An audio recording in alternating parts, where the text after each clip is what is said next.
Dani Arazola, te voy a hacer una frase y con sinceridad a ver qué opinas sobre ella. Eh, yo te considero la persona más importante en el mundo Jairos en los últimos, bueno, en los pocos años de existencia. No sé qué opinas tú.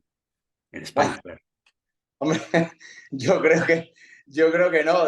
Pues me has cogido totalmente desprevenido, pero sí que más importante no lo creo. Uno de los más apasionados por esto y de los que de alguna manera está luchando desde el principio porque esto crezca y por intentar que la gente disfrute haciendo este deporte y participe, sin duda. Eso sin duda.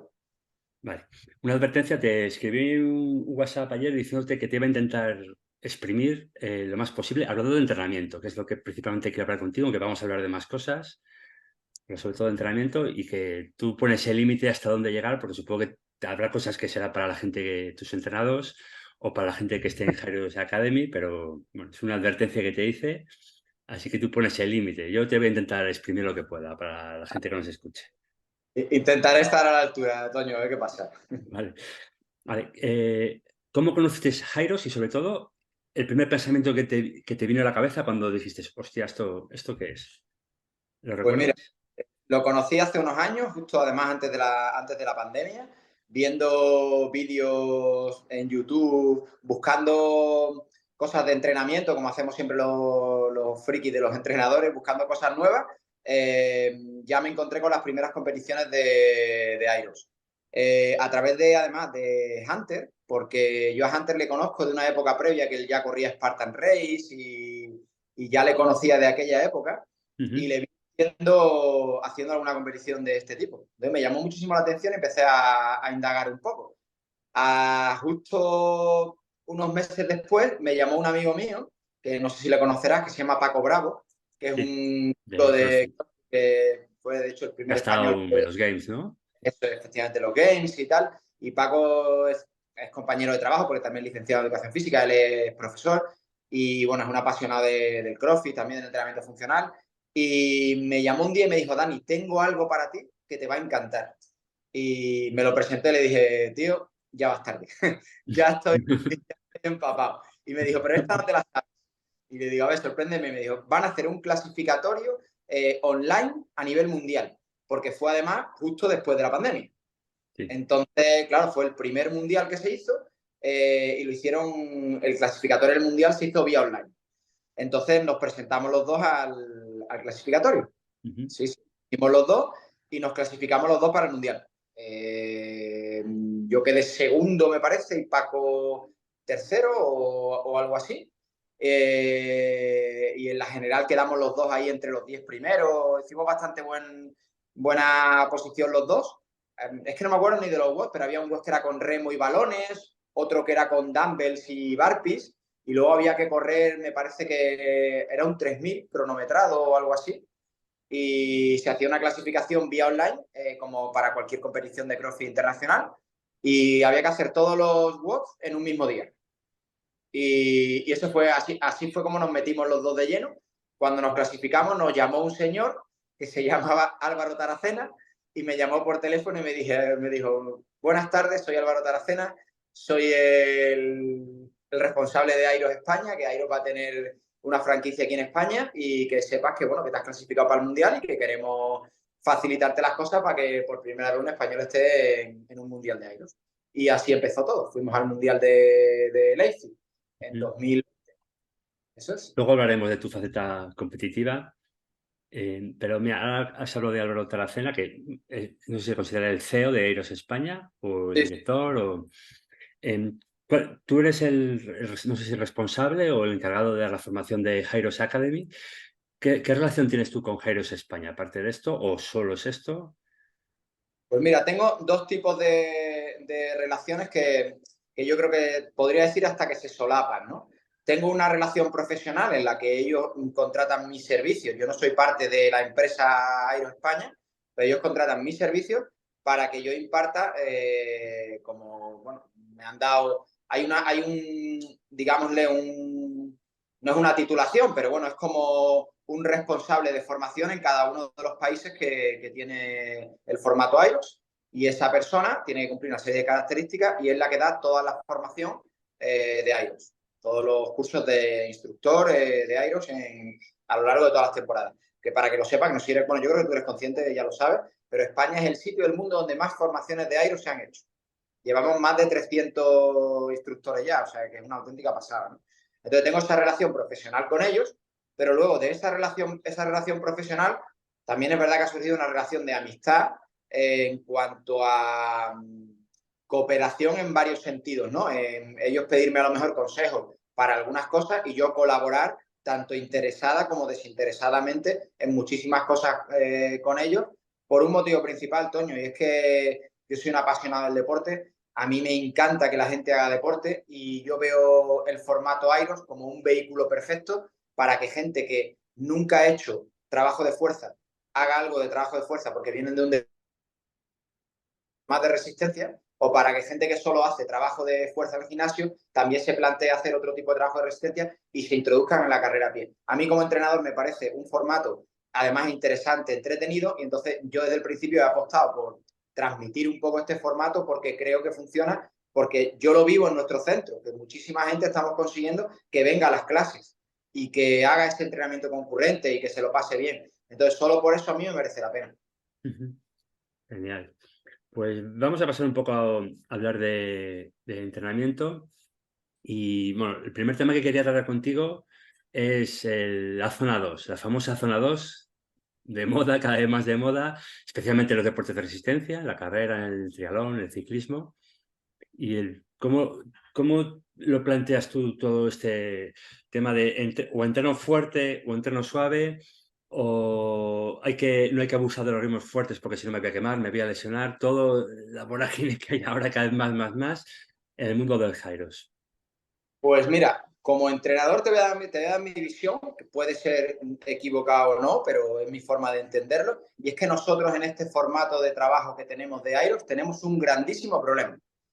Porque el corredor, el triatleta, el ciclista tiene totalmente asimilado que ese trabajo en zona 2, ese trabajo, para los que a lo mejor no lo entiendan, ese trabajo más suave, de una intensidad relativamente cómoda, que va a ser el que te permita tener esa base aeróbica y que va a ser el que te permita, entrenando suave en ciertos momentos de la semana, poder entrenar fuerte de verdad cuando hay que entrenar fuerte de verdad. ¿Cuál es el problema que tenemos dentro de este contexto? Que la gente no sabe hacerlo, ni siquiera quiere hacerlo. O sea, ponte en el contexto de cualquier clase. La gente no entiende que va a la clase del lunes y la clase del lunes es suave, la del martes tiene que ser muy fuerte. No, va a la clase y está con su compañero y si está motivado, va fuerte el lunes, va fuerte el martes, va fuerte el miércoles, va en lo que yo le llamo siempre el medio fuerte, porque no puede ir todo lo fuerte que debería porque realmente va arrastrando fatiga de los entrenamientos anteriores, ¿no? Entonces, a la gente que se lo toma un poquito más en serio y que quiere entrenar para competir y para mejorar su rendimiento, tenemos que intentar educarle de que algunos días a la semana deben ser entrenamientos en zona 2, entrenamientos muy suaves, que generen esa base aeróbica, que sean regenerativos también para que de alguna manera, entrenando suave algunos días, podamos entrenar verdaderamente fuerte cuando hay que entrenar fuerte. Eso está basado un poco en la polarización del entrenamiento, ¿no? El 80-20 o el 80-10-10 o el 80-15-5, como lo queráis llamar. Pero sería entrenar el 80% del entrenamiento relativamente suave para poder hacer un 20% verdaderamente fuerte. En deportes como el nuestro es muy complicado. Y porque, claro, tienes que trabajar muchas cosas a lo largo de la semana. Luego, es difícil educar a los deportistas de entrenar suave. Por eso mismo, yo intento con la gente que entreno, sobre todo los que tienen cierto nivel, hacer ciertos tests para valorar exactamente la condición física de cada uno de ellos. Los ergómetros, en la carrera a pie. ¿Para qué? Para que cuando le programa un entrenamiento tengan una orden concreta de si no tienen que pasar de 200 vatios en la biker, esa es la orden. Luego, si él lo hace a 250, que es lo que pasa muchas veces, el problema lo tiene él, ¿no? Muchas veces también con gente que a lo mejor son corredores o vienen de la carrera a pie, podemos plantear zona 2 como trabajo regenerativo en carrera a pie, cosa que no se puede hacer con alguien que no es corredor. Que eso es un error que veo también que algunos entrenadores cometen, ¿no? Que a gente que no ha corrido nunca le meten demasiado trabajo, demasiado volumen de carrera a pie y eso tiene periodo de caducidad, porque mucha gente no tiene las estructuras tendinosas, articulares, musculares, para soportar tanta carga de carrera a pie. Entonces, por ejemplo, este trabajo de zona 2, a lo mejor al principio con gente que no son corredores no es interesante hacerlo en carrera. Habría que irlo introduciendo progresivamente. Pero es que incluso con muchos corredores, a lo mejor tú sabes cuál es su zona 2 y ves luego el entrenamiento que han hecho y su zona 2 deberían haber rodado, imagínate, 8 kilómetros a 5:10 y ves su Strava y ha rodado a 4:35. Me he encontrado súper bien, ya, pero no has hecho lo que yo te he pedido. Ahora el martes o el miércoles tienes que hacer un EMO verdaderamente duro, donde tienes que meter X calorías, no sé qué, tantos balones por minuto y tal. Que yo soy muy partidario de poner ese tipo de trabajo, Antonio, porque vivimos en una sociedad en la que estaría genial entrenar 2 horas por la mañana, 1 hora por la tarde, pero esa no es la realidad en la que vivimos, ¿no? Entonces yo muchas veces cuando programo el entrenamiento pienso en intentar que el tiempo efectivo de práctica, que sería el tiempo que verdaderamente el atleta está entrenando, porque puede estar 1 hora y media en el gimnasio, pero a lo mejor lo que es en movimiento y recibiendo estímulo está a 50 minutos. Entonces intento que cuando son entrenamientos exigentes, esos 50 minutos, darle cosas que hacer para que verdaderamente sean 50 minutos trabajando, ¿no? Entonces, claro, si se ha saltado el trabajo de zona 2, cuando tiene que hacer eso, una de dos, o no es capaz de hacerlo porque está cansado, o si lo hace, el nivel de interferencia de ese entrenamiento es mucho mayor porque le ha supuesto un estímulo mayor del que debería haberle supuesto porque debería haber llegado descansado a ese entrenamiento. No sé si me explico, creo que entonces, es difícil, deberíamos intentar que la gente hiciera más trabajo de zona 2, porque además yo creo que es una reflexión que podemos hacer todos los entrenadores de manera conjunta. Si nos fijamos en quiénes son los mejores deportistas de aeros del mundo, casualmente venimos de que, casualmente miramos a todos ellos y todos tienen algo en común, una base aeróbica impresionante, porque todos vienen de algún deporte que tiene un corte aeróbico o que ha tenido un desarrollo de su base aeróbica durante muchos años de vida. En el momento que han mejorado los niveles de fuerza, que han trabajado específicamente en este deporte, pues de repente tienes ahí atletas con un rendimiento brutal. Y claro, la gente no quiere hacer eso porque eso supone tiempo. Vale. Has tocado muchos temas de los que tengo pensado preguntarte, los test, toda esta base aeróbica que es tan importante. Bueno, ya hablaremos con un poquito más Tú de... córtame, pregúntame y eso porque yo me lío a hablar y... Sí. Em, si quisieras trabajar sesiones poco intensas, porque mañana o pasado tienes una sesión clave importante, pero vas a trabajar ejercicios como sleds, como burpees, como incluso como lunges y wall balls, ¿cómo lo planteas tú? Es decir, evidentemente la intensidad baja por debajo del umbral del lactato 1 es muy compleja en estos tipos de ejercicios, pero necesitas trabajarles y no generar mucha fatiga. ¿Cómo lo plantearías? Lo primero tengo que ver si me interesa hacerlo. Y me Vale. explico. Claro, porque es que a lo mejor si quiero hacer un trabajo de baja intensidad con cierto tipo de atletas no me interesa meter ese trabajo. Pero si lo hago, lo que hago a veces es meter regresiones. Yo utilizo muchas veces, por ejemplo, en algunos trabajos de corte más aeróbico, incluso claro, tú piensas que en un trabajo de zona 2, para alguien que verdaderamente no viene de un deporte aeróbico, si tú le pones 50 minutos en una biker a hacer 50 minutos continuos, pues la mayor parte de ellos se van a aburrir. ¿Qué utilizamos a veces? Pues formatos mixtos, donde utilizas ergómetros, igual metes algo de carrera, a lo mejor metes algunos ejercicios, que también lo hago, pero lo hago con cargas mucho menores. Si a lo mejor estamos hablando de walking lunge, por ejemplo, los puedes hacer sin carga, que yo eso lo hago muchísimas veces. Meto, a lo mejor dentro de un trabajo de corte aeróbico, cada cierto tiempo tienen ejercicios con autocargas y utilizo autocargas en vez de utilizar cargas. No suelo poner sleds porque tenemos un problema en Airus y esto te lo digo, vamos, creo que es un problema recurrente además que estamos dándole un mal uso al sled. No sé si te has dado cuenta que está El habiendo siguiente muchísimas... bloque es sled. Si quieres, lo hablamos luego. Si, A los trineos, perdón, a los trineos. sí. Si quieres, te pregunto sobre ello, porque quería tener un grupo de preguntas ahí sobre Vale, sleds, pero bueno, sí, vale, como... por si quieres. Vale, pues lo comentamos luego. Solo quería acabar con este tema porque el otro día leí una historia a Mikel Izquierdo, que supongo que conocerás, que es probablemente el entrenador más importante que hay en el CrossFit en España. Entrenador, por ejemplo, de Five Nato, que hasta los Games Y, joder, tuve que hacer una captura y no me di cuenta porque no recuerdo exactamente, pero él un poco ironizaba diciendo, vale, la gente, mucho jiji, jaja con hay que hacer zona 2, hay que hacer zona 2, pero en CrossFit no se puede hacer zona 2. No Claro. sé, un poquitín... Es que tú piensas, o sea, yo estoy totalmente de acuerdo, porque para hacer una zona 2, si utilizamos un recurso tan fácil como los burpees, va a haber gente que, aunque tú le pongas a hacer un trabajo, imagínate, 10 series, por decirte algo, eso me acaba de aburrir, 10 series de 2 minutos de biker a 160, 180 vatios, porque sé que el FTP de esa persona son 280 vatios, y 2 minutos de remo a ritmo 2:10, seguido de 20 metros de burpees, lo más... Que al final, en el momento que se ponga a hacer los burpees, Ya, ¿tú crees que va a seguir estando en zona 2? Probablemente no. pues un máquina...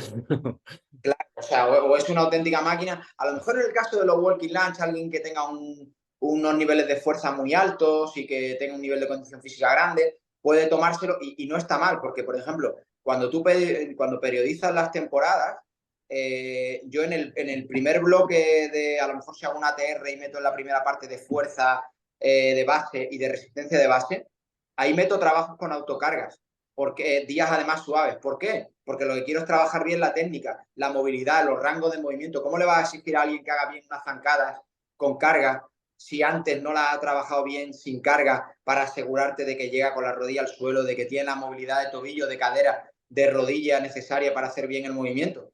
Porque hay mucha gente que cuando le pones a hacer algo con carga te das cuenta de que tiene verdaderos problemas de movilidad, porque además estamos absorbiendo a gente de muchísimos deportes y gente que incluso no hacía deporte. Los rangos de movimiento de Iron no son complicados, pero en algunos patrones sí son relativamente exigentes y hay que poder hacerlos. Por eso digo que no es fácil en el CrossFit trabajar zona 2, pues ya me dirás cómo. En el momento que le pongas una barra por medio, hombre, Fabi Benito, si le pones a hacer arrancadas con 30 kilos, pues a lo mejor sí está en zona 2, pero es complicado. Y complicado. Bueno, vamos a los sleds, vamos a los trineos y me ibas a comentar que se hacen mal los trineos en Jairos, o no lo planteamos mal o... No es que se hagan mal, o sea, es que el recurso de un trineo es algo espectacular, porque tener un elemento que nos permite trabajar la forma, perdón, la fuerza de una manera funcional en algo tan natural para el ser humano como es empujar o traccionar de algo, es buenísimo. O sea, yo creo, el otro día decía en una charla que Hyrox ha, de alguna manera, popularizado los trineos como hizo CrossFit con la arterofilia, porque muchos centros deportivos tenían trineos ahí totalmente abandonados, que no los utilizaba nadie, y ahora de repente se han puesto de moda. El problema es que los trineos tienen muchísimos usos y usos muy buenos.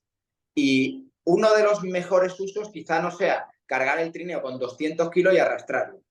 ¿Por qué? Porque para hacer eso bien, tiene que haber un trabajo previo de fuerza, de movilidad. Está viendo ahora mismo, Toño, muchísima gente, muchísimos corredores de Airos con problemas tendón de Aquiles, tricesural, o sea, sóleo, gemelos, cadena posterior. ¿Por qué? Pues porque estamos abusando demasiado de carrera a pie mezclada con trineos. Entonces, no es que sea un mal uso, es que el trineo se puede utilizar también sin tener... Yo hay veces que me pasa que le digo a alguien, no, vas a utilizar 100 kilos para el push. Y me dice, no, hombre, es que eso no es ni el peso de Open. Digo, ya, es que hoy no estamos trabajando fuerza máxima. Estamos trabajando a lo mejor velocidad, estamos trabajando en un margen de carga mucho más bajo y parece que eso no vale.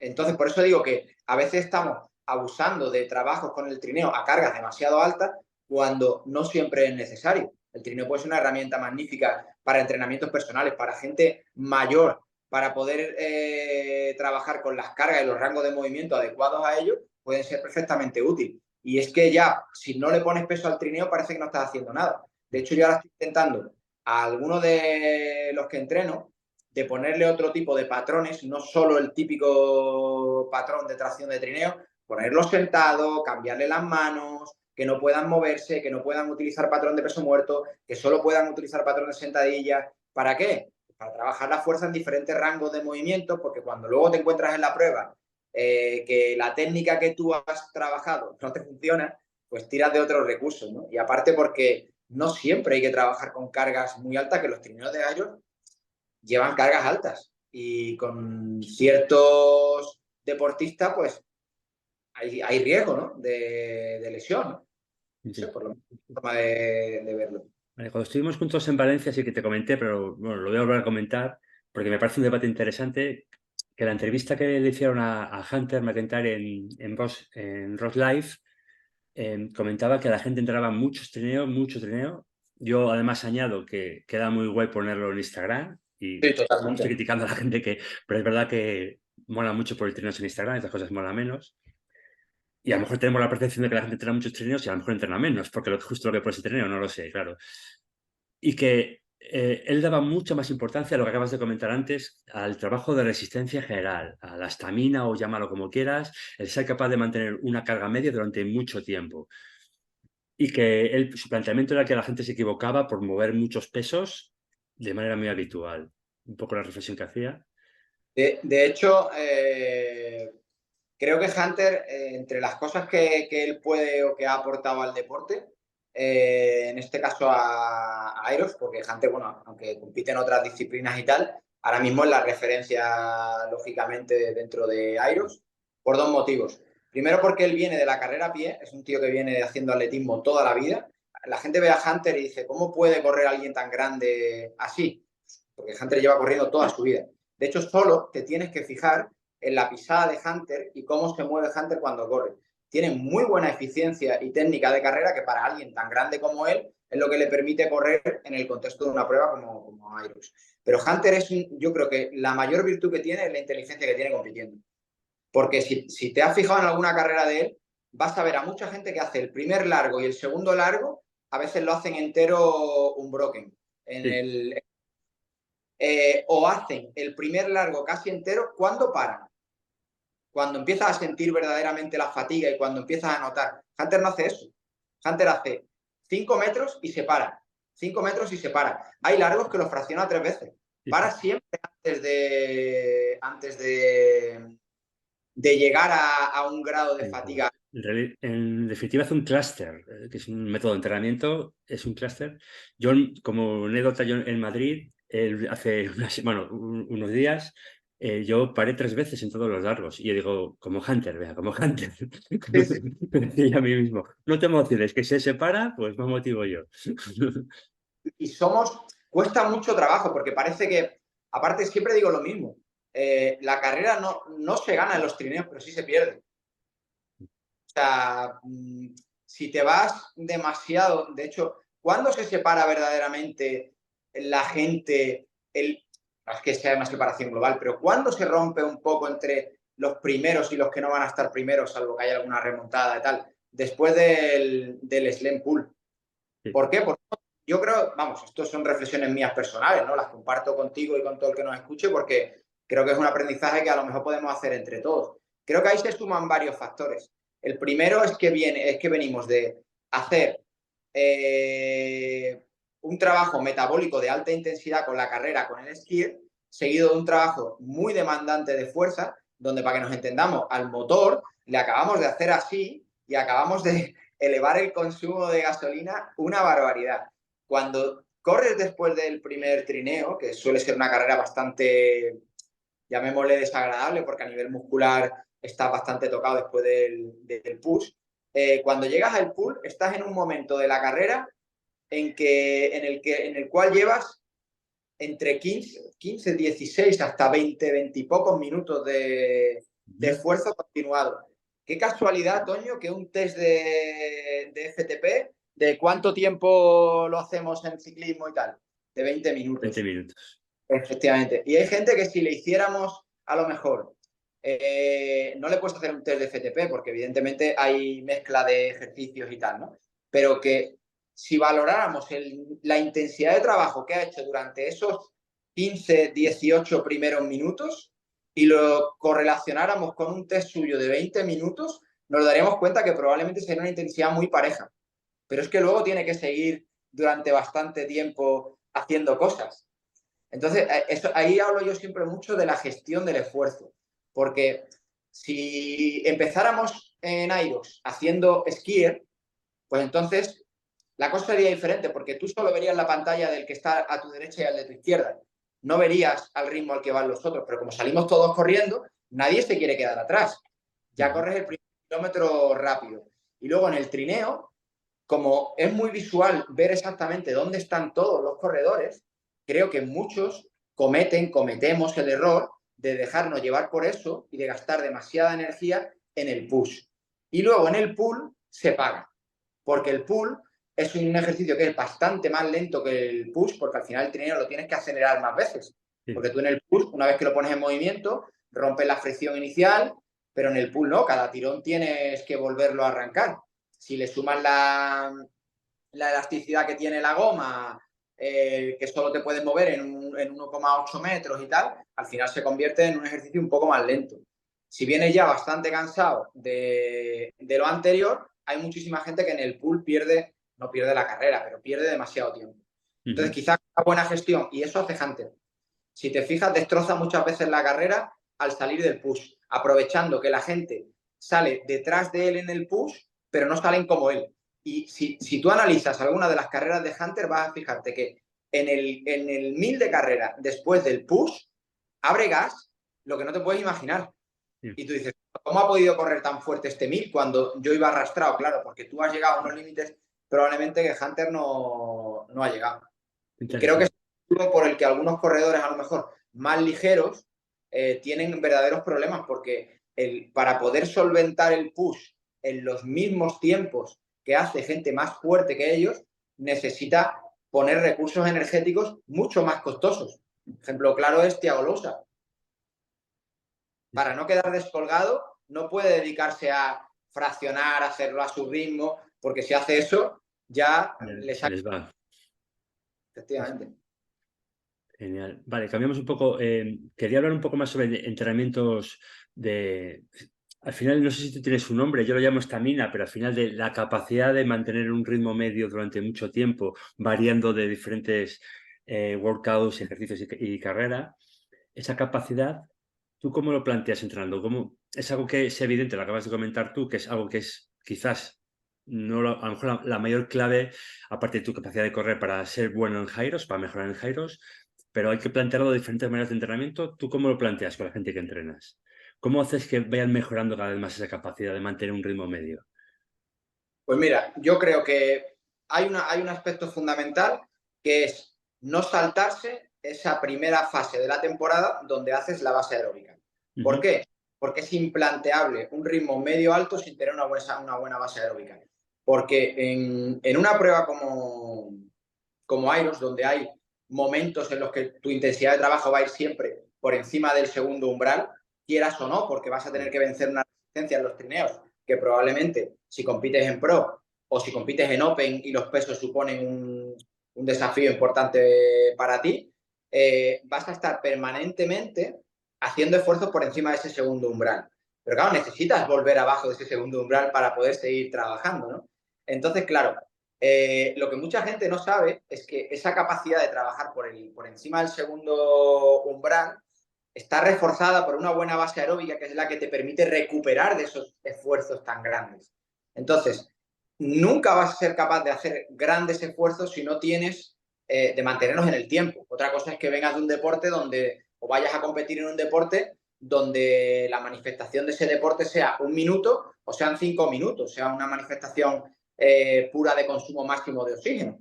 Entonces, a lo mejor podemos estar hablando de alguna diferencia, pero yo creo que para un deporte como el nuestro, que en el mejor de los casos, si eres un auténtico máquina, vas a tardar 1 hora de esfuerzo, necesitas tener una buena base aeróbica. Entonces, creo que eso es fundamental. También hay que entender que esa base aeróbica no es fácil lograr con todos los atletas.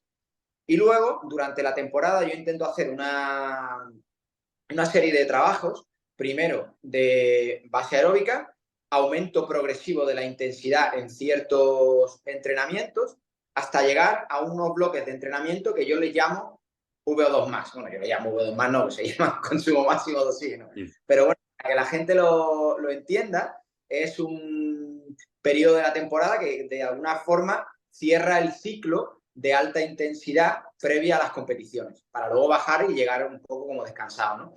Entonces, claro, para poder mantener esta estamina de la que tú me hablas, yo creo que hay que hacer esta base aeróbica, esa base aeróbica, ir reduciendo las cargas aeróbicas, ir metiendo trabajos de intensidad de manera progresiva, ¿vale?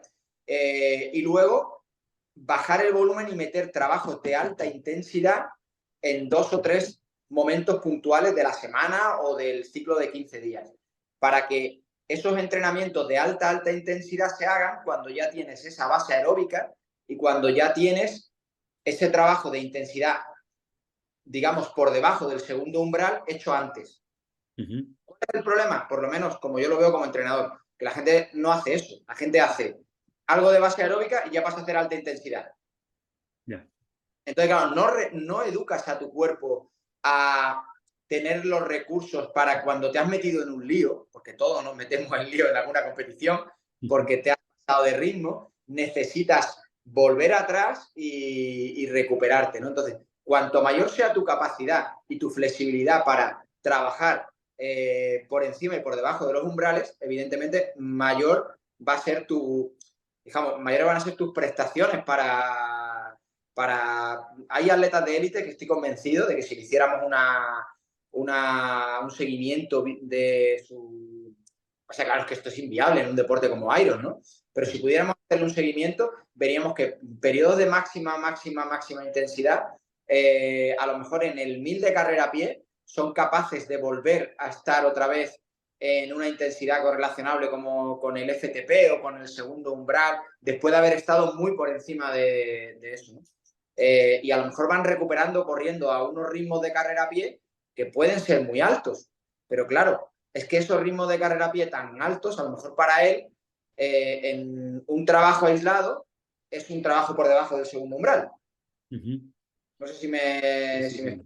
A ver, un Yo, poco resumiendo, tú propones hacer un gran periodo básico general con ritmos cercanos de nuevo a la zona 2, sí, o con trabajos no muy intensos o con trabajos intensos muy puntuales, seguramente durante mucho tiempo, y según se va acercando la temporada, ir aumentando las competiciones, ir aumentando la intensidad, o sea, una planificación tipo Lidiar, podemos llamar así, y, y hacer una última fase ya más preparatoria con ritmos cercanos a la potencia aeróbica, que es el consumo máximo de oxígeno.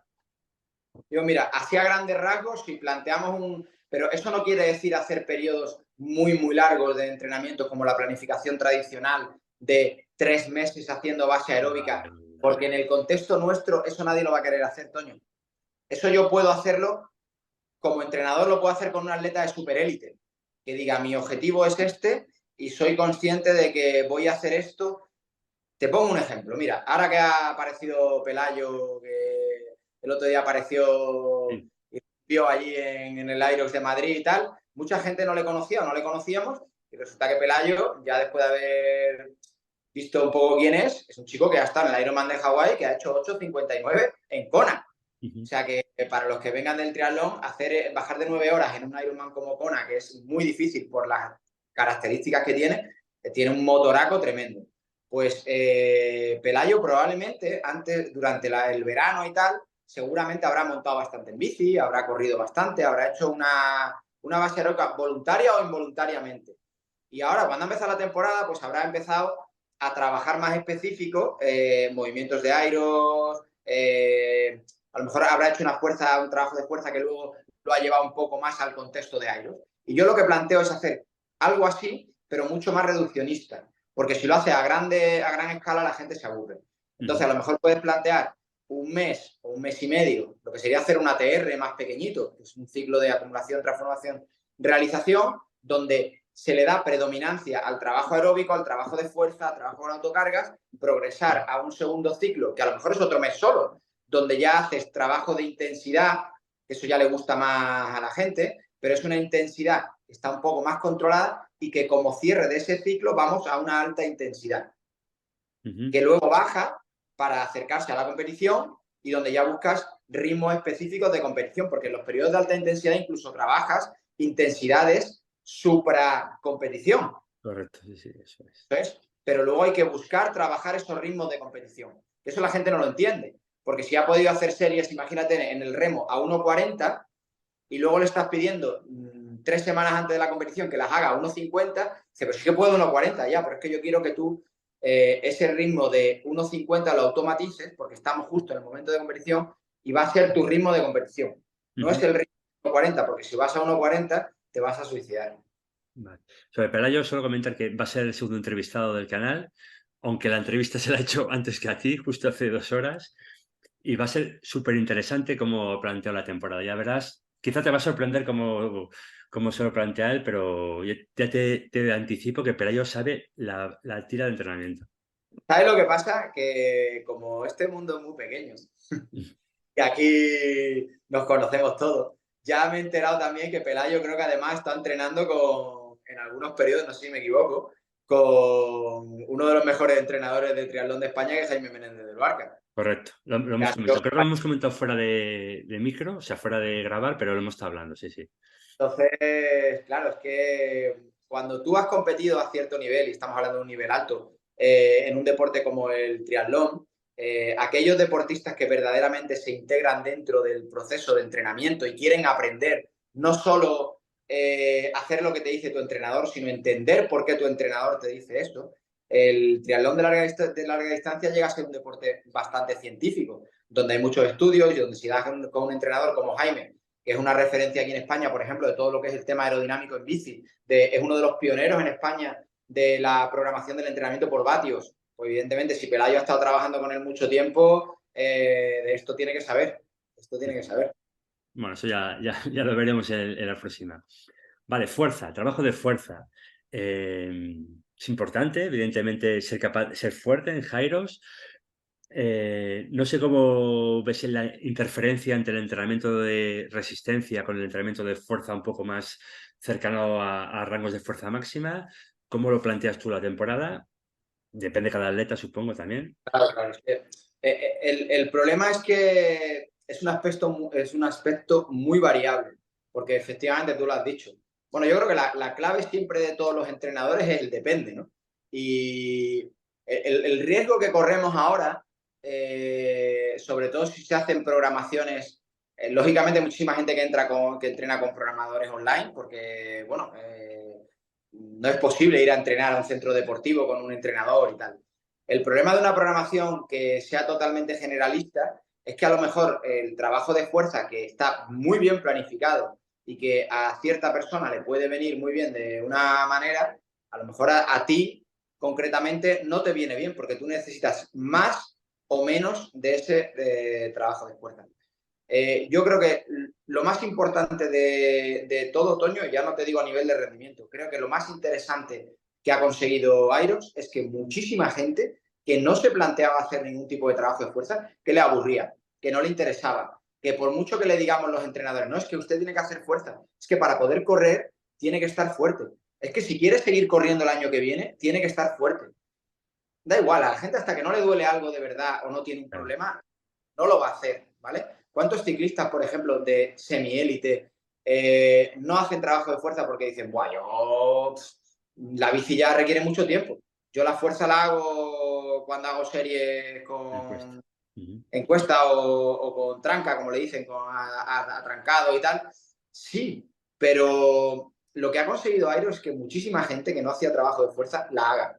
Y ver a gente que nunca ha hecho fuerza planteándose hacer ese trabajo mira, yo creo que una cosa que tiene que ser básica es que esto nos ayude a que la gente aprenda a hacer patrones de movimiento tan naturales y tan básicos como son una sentadilla, un peso muerto, cualquier tipo de empuje horizontal o vertical.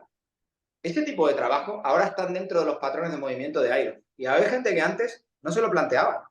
Hay gente que antes iba a una clase de cualquier tipo de trabajo funcional y decía, bueno, ¿qué más me da si me echo para adelante en la sentadilla o si hago media sentadilla?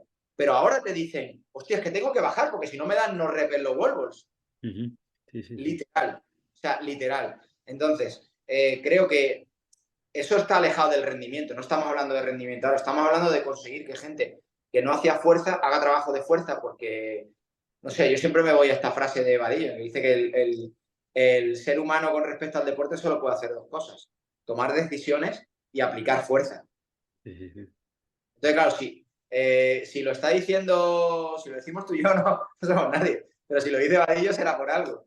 Cada vez se oye Entonces, más, ¿eh? La influencia de Vadillo en los entrenadores cada vez es mayor y cada vez se oye más. Sí, sí, sí. Entonces, claro, es tan básico como que nosotros, el ser humano, aplica fuerza constantemente en todos los planos, en todos los rangos de las articulaciones y tal. Para poder aplicar grandes cantidades de fuerza, lo que hay que hacer es construir una base sólida de fuerza. Y eso se construye, bajo mi punto de vista, a lo mejor me equivoco, pero tiene que haber un momento, una fase de la temporada o una fase durante todo el año donde trabajemos bien esos patrones de movimiento básicos. Esas sentadillas, esos pesos muertos, esos empujes verticales, esos empujes horizontales, esas tracciones. Eso tiene que estar. Tiene que estar primero como trabajo un poco más, llamémosle, no analítico, porque hacer una sentadilla no es un trabajo analítico, pero no focalizado en decir, no, es que es para mejorar el rendimiento de él, es que para ser mejor corredor, para soportar mejor estructuralmente la carga alta de un sled, para estar más fuerte a nivel de core, para soportar bien las cargas a medida que va llegando la fatiga. Porque, por ejemplo, muchísima gente que a lo mejor es fuerte, cuando llega al farmer no puede. ¿Por qué? Porque no está fuerte de core. Y a esos niveles de la carrera, cuando ya estás cansado, entonces por eso digo que la fuerza tiene que estar y tiene que estar siempre. Hasta incluso ya en deportistas de élite, de deportes aeróbicos, están metiendo trabajo de fuerza hasta la misma semana de competición, lo cual antes era impensable, ¿no? Lo que ellos le llaman como un recordatorio de la fuerza, ¿no? Entonces a lo mejor durante un periodo de pretemporada hacen 3 4 días, luego pasan a hacer 2 días y a lo mejor en el periodo de competición ya hacen un día. Nosotros no hacemos eso en Aeros, porque al final gran parte de la manifestación de la propia competición es el trabajo de fuerza. Pero creo que tiene que haber un momento donde trabajar esos patrones de movimiento con cargas bajas y progresando a cargas altas para dos cosas.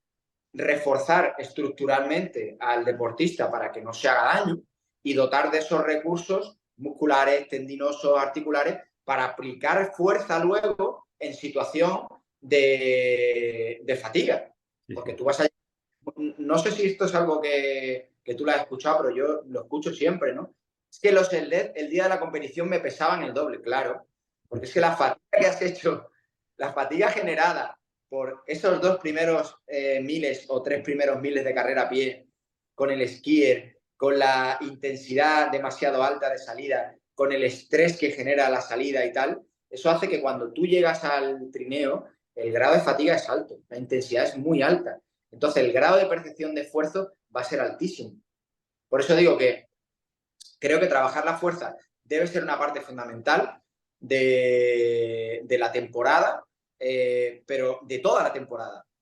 Y que debería haber siempre sentadillas, pesos muertos, progresar luego hacia expresiones más dinámicas, como pueden ser una cargada, no tiene por qué ser una arrancada, porque, por ejemplo, el problema que tienen algunos movimientos de CrossFit es que son excesivamente complejos y que gente que no tiene rango de movimiento Claro. adecuado, a lo mejor no debería hacer. Afortunadamente, ese tipo de movimientos no los tenemos en Aeros, pero eso no significa que no podamos trabajar movimientos más dinámicos como cargadas, arrancadas, con recursos más sencillos como puede ser una dumbbell, que es mejor que hacerlo con una barra, ¿no? Entonces, yo siempre planteo trabajos más estructurales y de fuerza general que progresan conforme nos vamos acercando a la competición, a expresiones más similares a lo que hacemos en la competición. Por ejemplo, imagínate, en un primer periodo, a lo mejor aparte de sentadillas y tal, meto bastante trabajo unipodal, zancadas, sentadilla búlgara, con cargas unipodales, con apoyos variados, tal. ¿Para qué? Para que ese tío luego, cuando en medio de un WOD le ponga a hacer zancadas con carga, tenga los recursos para hacerlo bien. Ese es un poco mi planteamiento del trabajo de fuerza, ¿no? Vale, genial. Cambiamos un poco, vamos a los test, que tú haces test a tus atletas, a tus entrenados, y luego te sirve como una referencia para entrenamiento. Sobre todo me interesa test en los ergómetros y de carrera. Sé que haces test de FTP modificados. ¿Podemos explicar un poco qué es FTP? Que a lo mejor la gente que no viene del mundo del ciclismo o del triatlón no le suena, sino sí, seguramente. ¿Y cómo lo adaptas tú a los ergómetros? Pues claro, el sentido que tenía un poco en lo que es el FTP, que es el umbral de potencia funcional, que debería ser algo así, Nos lo explicaron hace unos años Kugan y Allen, que fueron los precursores del entrenamiento por potencia, como aquella potencia media que eras capaz de desarrollar durante una hora, ¿no? Entonces, claro, como hacer test de una hora a un ciclista era una locura, solo lo podían hacer gente de élite, gente que se conociera muy bien y en momentos puntuales de la temporada, porque hacer un test de una hora es una barbaridad. Sacaron pues el famoso test de 20 minutos, que aplicándole un factor de corrección nos daba también ese umbral de potencia funcional. Entonces lo que hacían luego era plantear zonas de trabajo por encima y por debajo de esa potencia, de ese umbral de potencia funcional, para asegurarnos que el deportista estaba trabajando al nivel de intensidad que ellos querían, ¿de acuerdo?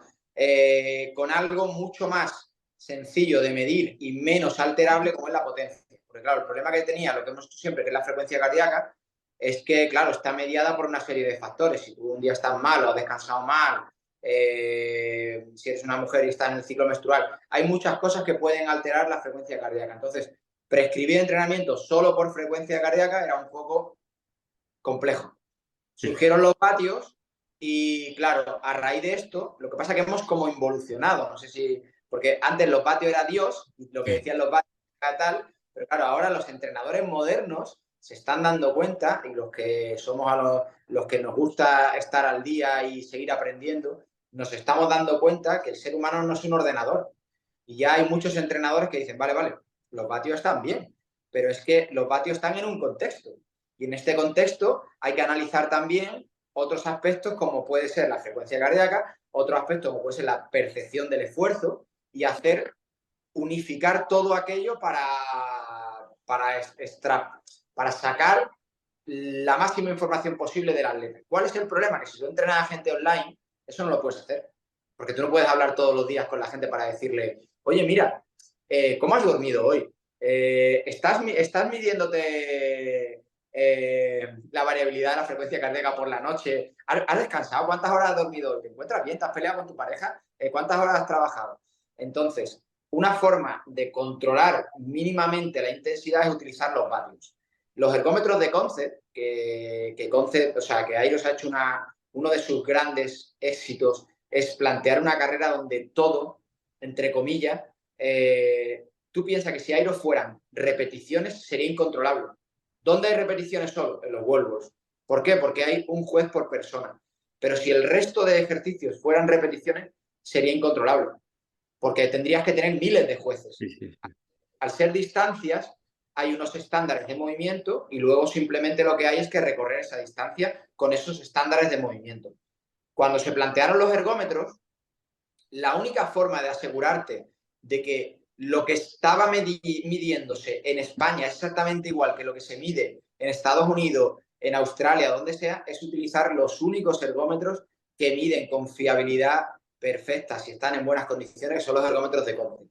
Y los ergómetros de Concept, que lo llevan utilizando los remeros de competición de toda la vida para competir, entrenar y tal, dan tres valores. Dan el ritmo por 500, que es como están configurados para Airos. Dan también una especie de unidad ahí que se han inventado, que es la caloría, que, bueno, que no es la más científica de las tres medidas, pero que sirve un poco para, bueno, plantear otras cosas más entretenidas, digamos, ¿no? Y luego otro parámetro que es totalmente fiable, que es la potencia.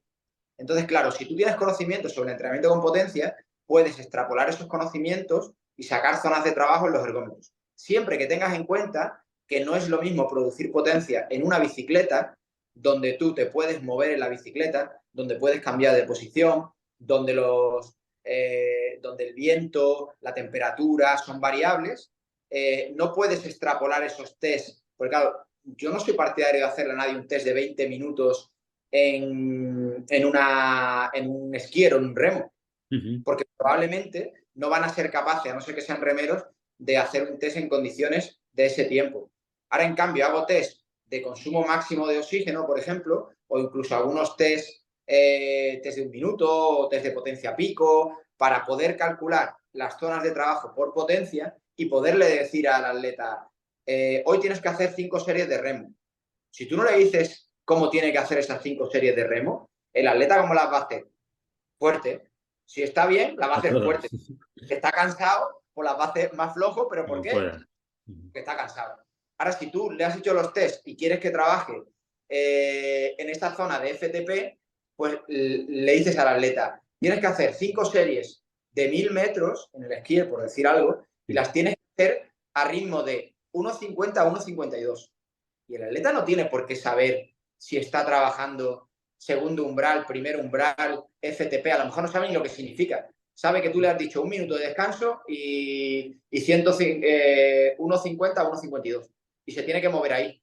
Y tú sabes que ahí, más o menos, debería estar en ese rango de intensidad. ¿Y ¿Por qué? cómo, ay, perdona, cómo tú creo que planteas test de 2000 metros en los ergómetros y luego haces una transferencia al FTP o cómo haces esto? Realmente hago, o sea, el test de 2000 es un test muy...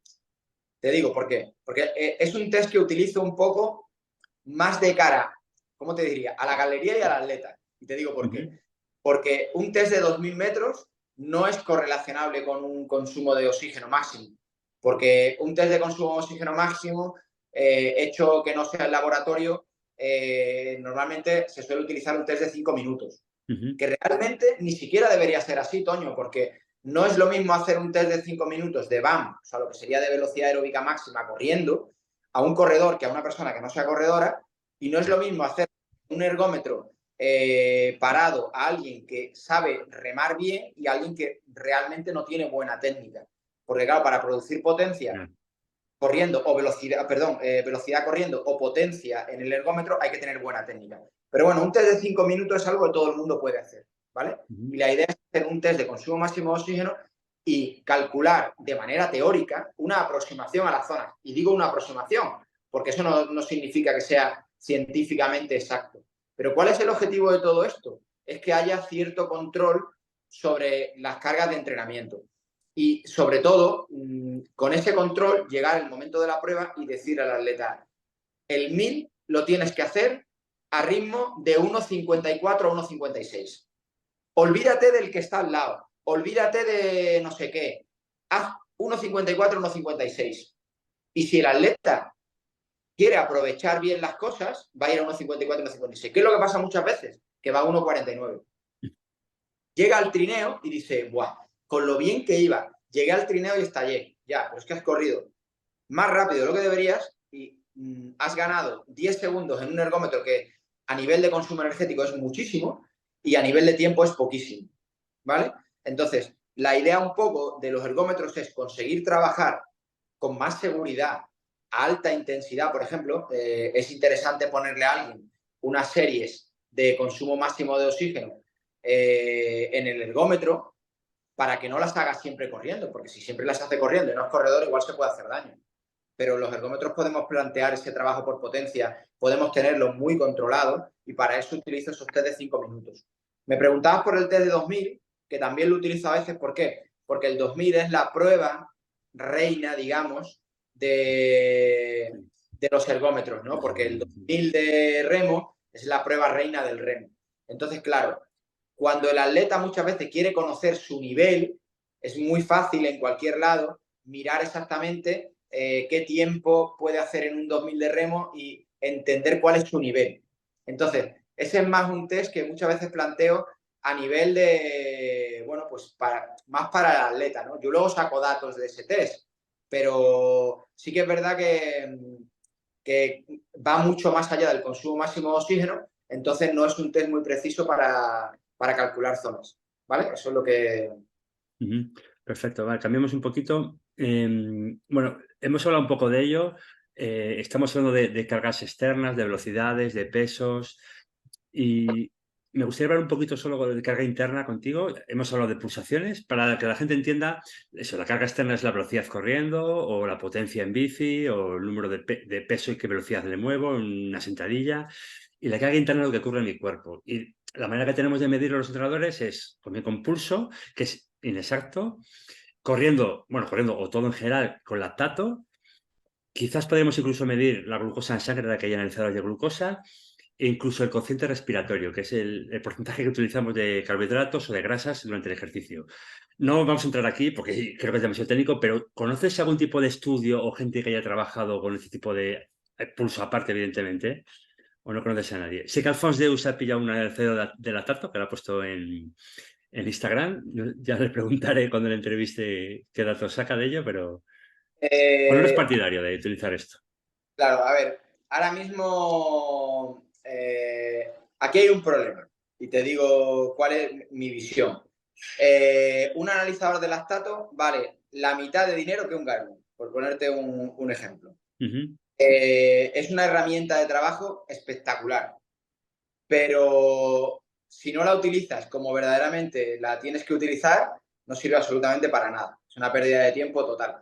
¿Cuál es el problema? Primero, no hay un estudio bien hecho en el contexto de Airos, de ningún estudio, yo no lo conozco, a lo mejor lo hay, no hay ningún estudio bien hecho que plantee exactamente cómo funciona la dinámica del lactato en un corredor de Airos y cómo plantear el entrenamiento de un corredor de Airos. Habrá. De hecho, te anticipo que tengo un amigo que viene del mundo del CrossFit, que el tío lleva haciendo test de lactato a un montón de gente de CrossFit durante mucho tiempo, ha sacado muchos datos y tiene Ah, ya sí. bastante experiencia y queremos hacer algo en el contexto de Iron. ¿Por qué digo que nos Guay. sirve? Porque claro, ahora mismo se ha puesto muy de moda el tema de los noruegos con el lactato y toda esta historia por Blumenfeld, por Ingebrigtsen, por tal. Pero ¿cuántos análisis de lactato le hacen a esos corredores? ¿Sabes cuál es el problema? Que la gente hace una prueba de lactato, ¿vale?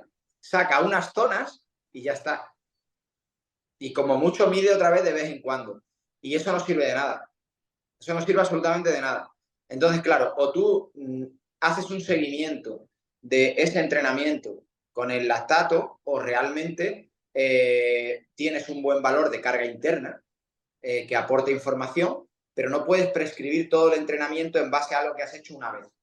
Esa es un poco mi visión. De hecho, yo entreno a algún atleta de bastante élite que ahora mismo no está trabajando por lactato porque sus recursos económicos. Es que otra cosa que la gente no sabe del lactato es que el analizador es comprable, pero las tiras de lactato son carísimas, pero carísimas. Entonces, claro, ¿por qué te digo esto? Porque la gente compra el analizador, compra las tiras y hace 4 pruebas. Y ya está. Pero realmente para que sirva, deberías estar haciendo constantemente una serie de pruebas para valorar si esto que has hecho es real o no, ¿vale? Sí, sí. Entonces, claro, si tú dices, no, es que esta es mi velocidad de 2 milimoles, pero mañana va a ser esta tu velocidad y pasado vas a configurar todo tu entrenamiento a 2 milimoles basado en esa velocidad y no vas a retestear que eso realmente es así. Ujú. Y te pongo otra reflexión. ¿Esa es tu velocidad de carga a 2 milimoles hoy que has hecho carrera a pie? Pero ¿y si ayer haces trabajo de sled pesados? A lo mejor no estás a 2 milimoles cuando hagas tus series de mañana. Sí, Estás a 4. ¿Sabes sí, por sí, dónde sí. voy? ¿No? De hecho, los Ingebrigtsen, yo los tengo como estudiados porque en mi otro canal de YouTube he hecho 6 vídeos, creo, sobre el método noruego, o sea que lo estudié. La gran esencia del método es que todos los entrenamientos de series están midiéndose la lactato entre serie y serie. Todos, todo, continuo, continuo, continuo, continuo. Y que hay días que van a 3:10, otros días irán a 3:20, otros días irán a 3:30. Gracias, Toño. Gracias. Esto que tú acabas de aportar es algo que muchísima gente no consigue entender. Que las series de hoy no son a 3:10, son a 3:20, porque hoy no puedes ir a 3:10 consumiendo lo que consumías hace 2 días. Porque hoy, si estamos hablando de lactato, a 3:10, en vez de ir a X milimoles, vas a X más Y, porque no te has recuperado del trabajo de ayer. Mira, ahora está haciendo este chico que yo entreno, que es un atleta de cross, de 10.000, de 5.000, ha estado haciendo una primera concentración antes de verano en Sierra Nevada, en altura, y bueno, él no tiene recursos para entrenar con lactato. Estaba flipando de cómo utilizaban el lactato gente de élite que estaba ahí arriba. ¿Cuál es el mejor corredor ahora mismo de medio fondo en España? Katir. ¿Qué estaba haciendo Katir casi todos los días? Analizando lactato. Entonces, claro, Por eso digo que el hecho de tú tener esto tienes que tener los recursos para analizarlo. Entonces, claro, es muy difícil plantear entrenamiento por lactato a gente que no sea de superélite. Porque, claro, al final luego estás prescribiendo un poco a ciegas, ¿no? Porque no sabes si los ritmos que has marcado. Por eso es tan importante lo que hablábamos antes. ¿Sabes quién es Manu Sol Arjona? Claro, Que es claro. un chico que, bueno, viene del Super fan de ciclismo. su podcast, de Yo su también. libro y de su libro que es una pasada. Es que a eso voy. Tiene un libro que se llama La naturaleza del entrenamiento, que le da un vuelco total a todo lo que es la parte más técnica del entrenamiento. Es decir, que sí, que todo esto está muy bien, pero hay que escuchar al cuerpo. Y a veces no hay que perderse tanto en el decir, no, es que tengo que hacer las series a 3:15 porque el test que me hicieron era para tal y mi zona es de tal. Si es que Sí. tu cuerpo te está diciendo que hoy no es 3:15, es 3:30 y no pasa nada, absolutamente nada. Pues yo creo que de alguna manera el entrenamiento está volviendo un poco a la naturaleza, ¿no? A entender que el ser humano no ha evolucionado como una máquina, ha evolucionado como algo que se ha ido adaptando al entorno, ¿no? Y en ese entorno se producen muchísimos cambios y tienes que ser capaz de adaptarte a esos cambios. Yo a veces me enfado con algunos de mis atletas porque son súper estrictos y tienen que cumplir el entrenamiento sí o sí. Y yo siempre les digo, no es sí o sí. Tú tienes familia, tienes trabajo. Hoy hay una serie de cosas que te están diciendo que hoy no es sí. Pero es que hay otros días que, joder, tío, es que las series me las has puesto a 3:30 y es que iba facilísimo, tío, las he metido a 3:15. Ya, claro. Pero es que entonces te has pasado. Porque eso significa que hoy estabas muy bien y tal, pero al final el estímulo que tú has generado es mayor que el que estábamos buscando. Entonces, por eso digo que el ser humano es muy difícil. Yo soy partidario de hacer test principalmente para darle algo con lo que trabajar a los atletas, Ujú. pero con la gente que trabajo de tú a tú, aparte de ese test, aparte de esa valoración externa, hay una valoración de carga interna que ni siquiera se basa en parámetros medibles como la Sí. frecuencia, se basa en cómo estás. ¿Estás recuperado? Mira, te voy a poner un ejemplo facilísimo, Toño. Este atleta que yo te digo es un chico que ahora mismo está en progresión y que, bueno, esperemos que está ahí como en la élite. Es un chico que tiene 28 minutos en 10.000 y que está entre los mejores corredores de España de cross. Ujú. Entonces, todavía es joven, tenía unas carencias de fuerza tremendas y hace un par de años cuando empezamos a trabajar, o un año y medio o algo así, cuando empezamos a trabajar, lo que he hecho principalmente es un refuerzo estructural para que pueda seguir aguantando el hacer 150 kilómetros a la semana. Porque Sí. es que antes que hacía los corredores de élite se lesionan en los rodajes, no en los entrenamientos intensos. Porque, claro, tienen que meter un volumen tremendo en zona 2 precisamente, Sí. y si tienen una mala pisada, si estructuralmente no están bien, se lesionan. Bueno, pues hay muchos días que él tiene que hacer las series y, mira, ayer teníamos un entrenamiento de fuerza, que estamos haciendo una progresión de base de fuerza ahora, en Ujú. pretemporada, y está haciendo un trabajo de alta carga en sentadilla y algunos patrones de movimiento y tal. Pues resulta que el fin de semana tuvo un entrenamiento bastante intenso y el domingo vino el aniversario de nuestro centro deportivo. Como yo quiero que él también se lo pase bien, pues estuvo participando, hizo parte de alguno de los trabajos y tal. Hizo, no me acuerdo, algunos de los webs que tenían bastantes air squat. El lunes tenía agujetas, bastante agujetas. Claro. Pues cambiamos el entrenamiento de fuerzas porque no tenía sentido meterlo ese día porque no estaba recuperado del... Eso simplemente es una reflexión para que en la línea de lo que predica Manu Solarjona escuchemos más al cuerpo y no nos Sí. quedemos solo en los datos, porque los datos son para los ordenadores, pero los seres humanos son algo más complejo. Y que has tenido un problema de trabajo por la mañana o has discutido con tu pareja, pues seguramente las series de la tarde no van a salir igual, no van a ser igual y tiene que ser consciente y a lo mejor hay que... De eso he hablado con Pelayo, de ese tema he hablado con Pelayo, ha sido muy interesante, ya lo veremos. Vale, fatiga. El proceso de entrenamiento es, doy un estímulo a mi cuerpo que me genera fatiga y tengo que recuperarme lo antes posible para volver a dar un estímulo interesante. ¿Cómo mejoramos? ¿Cómo reducimos? ¿Qué pasa con la fatiga? ¿Qué recursos utilizas tú? Pues mira, te voy a decir algo. Es una reflexión que he escuchado varias veces en los últimos años y es que para mí es tan importante que me río y todo, ¿no? Porque incluso a nosotros, de hecho a mí principalmente, me supone un gran problema, ¿no? Entonces entiendo que la gente no lo puede hacer. O sea, si te dicen que hay algo, hay una píldora que hace que te recuperes antes, que progresen mucho más, que asimilen mejor la carga de entrenamiento, que asimilen mejor los nutrientes, que puedas trabajar más tiempo a más intensidad, no sé, muchísimas cosas. Y te dicen, te lo pongo aquí en un vaso, lo mezclas aquí y tal, te lo bebes. Y es un suplemento brutal. Todo el mundo lo compraría. Todo el mundo lo compraría. ¿Sabes cómo se llama ese suplemento? Descanso. Dormir. O sea, el grandísimo problema que tenemos todos con respecto al entrenamiento, todos, es que no recuperamos lo suficiente. O sea, tú lo has explicado perfectamente. El proceso de entrenamiento es generar esos estímulos de alta intensidad, esa fatiga, y dejar que el cuerpo la asimile y pasado el periodo de recuperación volver a producir estímulos incluso más intensos para ir aumentando hasta un momento en el que tenemos que parar la intensidad o decrecer para que asimilemos bien la carga. El problema es que en nuestras sociedades y en entrenamientos como el que nosotros hacemos, el problema del entrenamiento concurrente es que no es tan fácil. O sea, yo no me considero con autoridad y con capacidad para decir, no, no, no, es que hay que entrenar la fuerza así y así, porque así no interfiere en absoluto en el proceso de resistencia. No, hay que entrenar.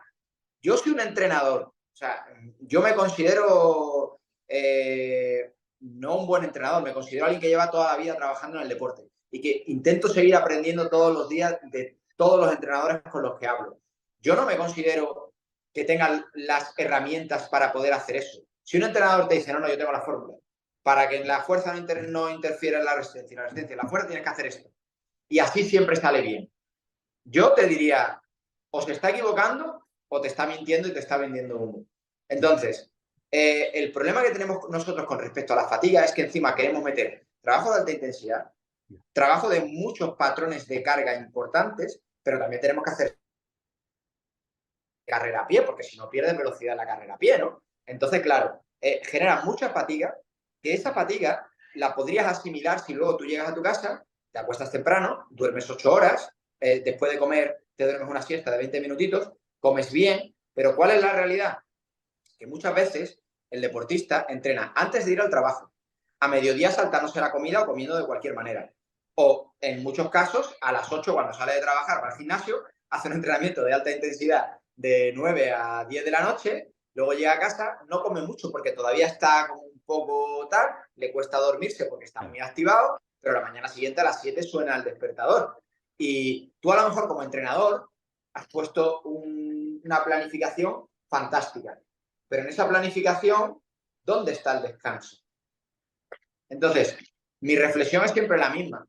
Tú puedes dar unas herramientas a la gente para que trabaje con ellas y unas instrucciones, pero si no se cumplen ciertas cosas, el proceso de entrenamiento no se está haciendo bien en líneas generales, porque ese proceso de entrenamiento bien hecho, si los mejores deportistas del mundo se equivocan, los entrenadores, y hacen procesos de ensayo y error, ¿cómo nos vamos a creer nosotros que por ponerle un entrenamiento a alguien por internet, o sea, o en una plataforma de trabajo, vamos a saber qué es el mejor entrenamiento para esa persona? Habría que estar con él todos los días para saber exactamente qué es lo que tiene, ¿no? Entonces, creo que es una reflexión que debemos hacer todos para que el atleta sea, de alguna manera, parte activa del proceso de entrenamiento y tenga que tomar decisiones. Y los mejores atletas son los que más se conocen y los que más decisiones son capaces de hacer. Porque hay veces que el programa de entrenamiento está mal. No porque esté mal el programa de entrenamiento, sino porque lo que te está planteando en ese momento no cuadra con lo que tú necesitas. Entonces, por eso digo que, ¿cómo mides la fatiga, Toño? O sea, no la puedes medir. No, pues medir, puedes tener una percepción, puedes Es que, medir la variabilidad de la frecuencia cardíaca. Yo la mido todas las mañanas. claro, yo A también, veces pero sale, me cuadra y a veces digo, esto no me cuadra. Yo estoy descansado y me ha salido fatal, o al revés. bueno, la variabilidad ya sabes que son tendencias, no Sí, es otro recurso más, ¿no? Yo intento medirla todos los días.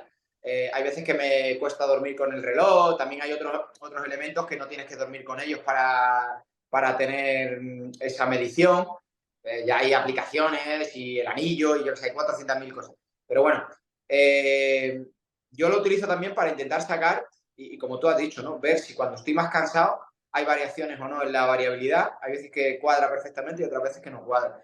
Entonces, por eso digo que es difícil que el atleta de a pie lleve todo esto para adelante. Y es muy difícil que el entrenador controle todo eso en un contexto como el que nosotros tenemos. Te digo por qué.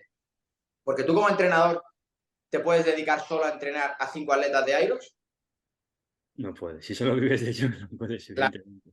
Necesitas al menos 30, 25, si solo vives de ello, que no te paguen mal tampoco, si no... Pues si tienes que controlar a 30, 35, 40 personas, es imposible que tengas todos estos datos. No los puedes manejar. Ujú. En cambio, si tienes 4 o 5 y te dedicas exclusivamente a eso, los grandísimos entrenadores conocen muy bien a sus atletas, porque al final le han pasado al lado de mucho tiempo, ¿no? Entonces, se han dado cuenta que a veces se cometen errores tanto por parte del atleta como por parte del entrenador. Nosotros, de alguna manera, creo que el papel es fundamental, porque el hecho de tener un entrenador, siempre que sea un entrenador, no un destructor, porque como le digo muchas veces a mucha gente, y no sé si estarás de acuerdo conmigo en esto, es una frase que está muy manía, pero que es verdad. O sea, más no es mejor, mejor es mejor. Y es que estamos ahora en un mundo en el que si tú entrenas y todos los días y todas las semanas haces 30 kilómetros de carrera a pie, no sé cuántos entrenamientos de fuerza a la semana y tal, tal, si meto la semana que viene, si hoy hago 150 vuelvos, la semana que viene 200, la otra 300, 500 será mejor, ¿no? Ujú. Si hago 300 burpees, 500 será mejor. Mira, Y no respecto a siempre. esto, tu amigo Tiago Lousa, cuando le entrevistaron en The Rock Live, comentó algo, me pareció súper interesante. Yo a Tiago no le conozco, pero tiene pinta de ser un tío con una cabeza muy buena. Es listo como. Y Es súper dijo que interesante. él había dejado de mirar Instagram porque no quería ver todo lo que publicaba la gente y todo lo que entrenaba y que él no podía entrenar y que le generaba otra frustración que la decisión fue fuera Instagram. Correcto. Y poder un ¿Sabes poco lo por que? eso. Ves entrenar, mira, lo hablo con Pelayo, ves entrenar a Dylan Scott, por ejemplo, lo que publica, lo que entrena, y tú puedes decir, es que, claro, es que esto es imposible, ¿cómo lo hace este chico? Y a veces hay que saber gestionar todo esto. Mira, esta conversación la hago entre comillas pública por la amistad que nos une a Tiago y a mí, pero él hace eso porque no es que no quiera saber de Instagram, sino que él lo que le estresa es ver a los mejores del mundo cómo a veces tienen más tiempo, más recursos o cómo hacen barbaridades. Y entonces a veces él dice, si yo estoy creyendo en un sistema de entrenamiento, pero veo que la gente está haciendo esto, esto y esto, al final te dispersas de tu objetivo. Entre ¿Cuál es el dudas, Eso es. ¿Cuál es el problema en esto? Que ahora mismo, como no hay un sistema de entrenamiento, el que te diga, no, no, para entrenar a Iros hay que hacer esto. No, eso no existe todavía, se está creando. O sea, entre todos los entrenadores que estamos participando de este proceso, cada uno, estamos aportando en base a nuestra experiencia, en base a nuestra formación, en base a los estudios que estamos haciendo, a las nuevas tendencias que están surgiendo, y eso lo estamos contextualizando dentro de Iros y creando una aproximación a lo que sería un sistema de entrenamiento de cada uno de los entrenadores. Eso es lo que yo pienso. Dentro de esto, hay gente que corre 100 kilómetros a la semana, que hace un volumen a lo mejor de vuelvos de 500 vuelvos a la semana, que hace como Hunter a lo mejor ciclos de fuerza brutales, que tú dices, ¿a Hunter le funcionan? Sí, hazlo tú. A lo mejor estás lesionado en 2 semanas. Haz tú 120 kilómetros como mete Alfonso todas las semanas a pie. Es que a lo mejor no dura ni una. O sea, que el hecho de que algún deportista lo haga no significa ni que sea lo mejor, ni siquiera que tenga sentido. Y claro, vivimos en un mundo donde las redes sociales condicionan un poco esto. Entonces, el caso de Dylan, por ejemplo, que asimila unos volúmenes de entrenamiento espectaculares y que hace cosas que desde el punto de vista del entrenamiento no tienen mucho sentido, a él le funcionan por una serie de aspectos que yo creo que no es el sitio para valorarlos, pero que si a Dylan le funciona, lo que habría que ver es Dylan dentro de 15 años, ¿dónde está Dylan? A lo mejor la continuidad en su vida deportiva va a estar condicionada por las barbaridades que está haciendo ahora que tiene 20 no sé cuántos años. bueno, a lo mejor hay gente que no le conoce. Dylan Scott es un competidor de híbrido de DECA y sobre todo de Jairos, americano, que que creo que en el americano quedó segundo, tercero, hablo de memoria, y en el mundial se llevó un pequeño batacazo porque le salió la carrera mal. Uno de los mejores corredores del mundo, de hecho el otro día ganó en Suecia. Sí, hace unos 3 días ganó en Suecia, en Malmö. Y tiene un potencial brutal. O sea, tiene una base. Es que, claro, volvemos otra vez al principio de la charla. O sea, ¿qué ha hecho Dylan durante estos años? Si os fijáis, los entrenamientos de Dylan hace unos volúmenes brutales, brutales. Y gran parte de ese trabajo lo hace además, yo te digo de verdad que no sé si lo hace de manera consciente, pero hace un montón de entrenamientos en lo que aproximadamente debería ser su zona 2. Pocas veces le vas a ver haciendo cargas muy, muy altas o entrenos hiperintensos, pero le vas a ver haciendo a veces 10 rondas de 1 kilómetro de esquí, 1 kilómetro de remo, 50 balones, 2 kilómetros de carrera, 3 horas de entrenamiento. Y dices, espera un momento, ¿cómo? 10 kilómetros de remo, 10 kilómetros de esquí, 350 balones y 20 kilómetros a pie, pues sí, los hace. Miras los ritmos y dices, hostia, no son malos, pero es que claro, Dylan tiene mucho motor. Entonces, claro, está haciendo una base aeróbica brutal, pero claro, yo creo que los volúmenes son incluso muy excesivos. Entonces, a lo mejor en algún momento le pasan factura. No lo sabemos. Tampoco conoce. Yo lo conozco a él, tengo cierta relación personal con él. Cosas de la vida, circunstancias de la vida. Nos conocimos en Leipzig y he mantenido el contacto. De hecho, hablo con él. Cada vez que competimos, siempre me desea suerte, le deseo suerte. Cada competición que hemos coincidido, siempre he estado un rato con él y es un chico súper majo, de verdad. Pelayo lo ha comentado también ya en la entrevista, lo mismo. Muy agradable. Yo además, la primera vez que le conocí, cuando me presentó a su chica y yo le presenté a mi mujer y tal, estuvimos un rato hablando los cuatro y tal. Y de verdad, lo que pasa es que, bueno, que en el contexto del entrenamiento hace barbaridades Sí. que a él, pero eso no quiere decir que el hecho de que le funcionen a Dylan le pueda funcionar a alguien más. El hecho de que Hunter haga ciclos de fuerza con cargas brutales no quiere decir que eso sea lo mejor para todo el mundo en el contexto de Iros. Sí, correcto. Entonces, claro, mira, te pongo otro ejemplo. Se me acaba de venir a la cabeza, ¿no? Pero el otro día, otro chico que estuvo ahí también delante, que está, un chico se llama Jorge. No ¿Sabes? me acuerdo. Sí, Madrileño muy fuerte. muy fuerte, muy Está como un fuerte. armario ropero. Una, una auténtica bestia. Pero se defiende bien porque corre bien y tiene capacidades aeróbicas. Pero claro, cómo trabaja la fuerza ese chico y la fuerza que tiene y las cargas que puede manejar probablemente hacen que su entrenamiento tenga que ser diferente al que hace otra persona, ¿no? Mira, yo tengo un chico que entreno que viene de CrossFit, que ha competido a cierto nivel, se llama Víctor Esparza, y su pareja Tania, Dani, que los sí. dos tienen unos niveles de fuerza que es que a veces son como irrisorios, ¿no? Porque Víctor te puede hacer thruster con 110 kilos, no una repetición, a lo mejor te hace varias, ¿no? Entonces, es que Tania te hace front squat con 90 kilos pesando 50. Entonces, claro, con ellos un trabajo de fuerza muy, muy intenso tendría sentido, pero a lo mejor con otro tipo de gente hay que modular un poco ese trabajo de fuerza para que precisamente el impacto de la fuerza en la parte aeróbica no sea tan grande. Ujú. Ellos, por ejemplo, ahora, mi trabajo con ellos es mejorar su base aeróbica. Y estamos ahí y me está costando mucho que ellos entiendan que tienen que salir a correr 10 kilómetros y que los tienen que correr a 5. Mira, Dani, he corrido 4:20. Que no, coño, que no es a 4:20, que es a 5, que tienes que correr Te voy a tranquilo. preguntar por Tania, porque Pilar, tu pareja, o Tania, son de las pocas chicas que están compitiendo en pro. Y es verdad que en chicos hay nivel, hay gente que está adelante, aunque ahora mismo no hay nadie clasificado para Elite 15, pero hay varias opciones. En chicas parece que cuesta un poco más. ¿Cómo ves tú esto y cómo ves a Tania? Porque yo creo que es una chica que cuando consiga mejorar un poco su carrera va a ser muy buena.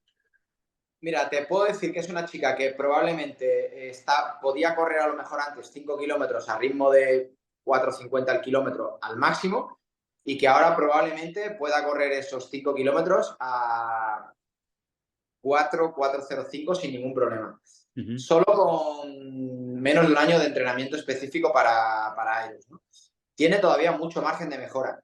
Está muy bien que el otro día compitiera en pro porque ella con unos niveles de fuerza impresionantes impresionante me refiero que tiene una fuerza con respecto a su peso, una fuerza relativa muy alta. El otro día los trineos le dieron una hostia, hablando mal y pronto, bastante grande que a ella le sorprendieron, ¿no? Decir, Dani, me sorprendió cómo me dejaron los trineos. ¿Por qué? Porque al final la intensidad de competición, lo que hablamos antes, Sí. media dentro del proceso y hace que la persona que tú eres cuando mueves 200 y pico kilos en tu gimnasio no sea la misma persona que mueve esos 175 kilos más el trineo luego en el contexto de la prueba. Entonces, bueno, creo que chicas como Tania, que vienen con una base de fuerza muy grande, que están mejorando su base aeróbica ahora, van a tener muy buen rendimiento en el futuro, ¿no? De hecho, creo que va a terminar haciendo muy buenas marcas. También tengo dos chicas que entrenan conmigo, que una de ellas es Ana, que quedó justo por delante de Tania el otro día, Valenciana, que Ana Millán. efectivamente, Ana Millán, que entrena en CrossFit Grau. Ujú. En CrossFit Grau está Robert Dalakian, que Sí, bueno, sí. que es... Recuerda que estuve allí en el campus contigo. Pues allí tenemos un grupo de entrenamiento Con que Javi. eso es, yo pongo el entrenamiento y Robert luego hace una cosa que es súper interesante, Toño. Hacemos un trabajo entre los dos.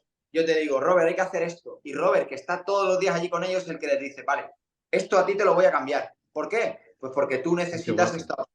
Entonces, claro, están llegando resultados, pero porque lo hacemos, yo lo pongo y Robert lo adapta luego a las necesidades de lo que él va viendo de ellos. Y Ana es una chica súper fuerte que todavía tiene que Bueno, mejorar la base, pero hizo 3 minutos 20 y pico en los balones, tío. Y aún me joder. decía, Dani, hay que seguir. Esos entrenos de balones que nos has puesto que teníamos ganas de matarte, hay que meter más, porque me ha ido muy... Pero es que hay otra chica que es la novia de Javi, Sí, sí, que Eva.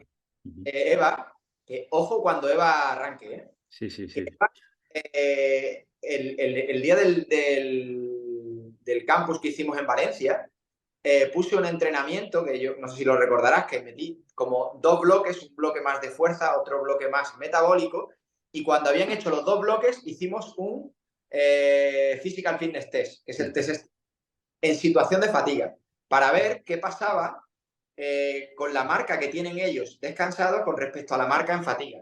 Ujú. Porque creo que aquellos deportistas de resistencia que son mejores son capaces de mantener un tiempo similar o más similar o que haya menos diferencia entre el tiempo que consiguen en fatiga del tiempo que consiguen descansado.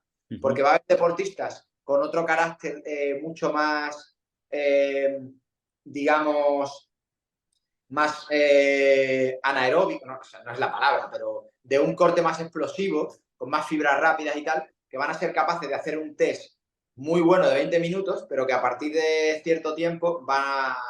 Bueno, pues Eva casi mete los 100 balones, un bloque, con el peso pro de chica, en el segundo, o sea, en el tercer bloque. Fue brutal, Sí, sí. brutal. Estaba ya lo Esa suyo, así que me acuerdo perfectamente.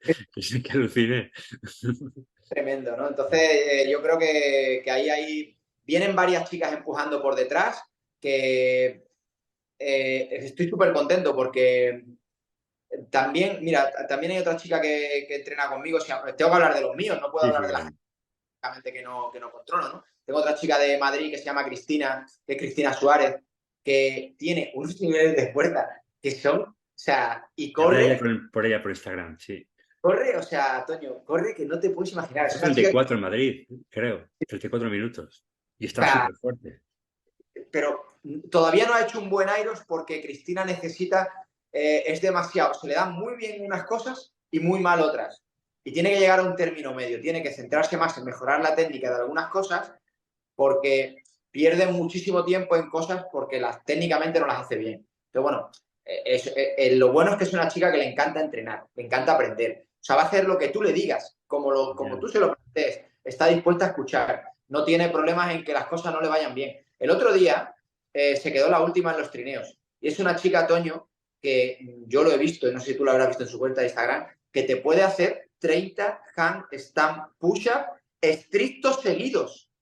O sea, tiene una fuerza impresionante, pero tiene que aprender todavía ciertas cosas para que su rendimiento mejore en Iron. Corre muy bien, tiene fuerza, pero el hecho de correr muy bien y tener fuerza no significa que seas buen corredor de aeros.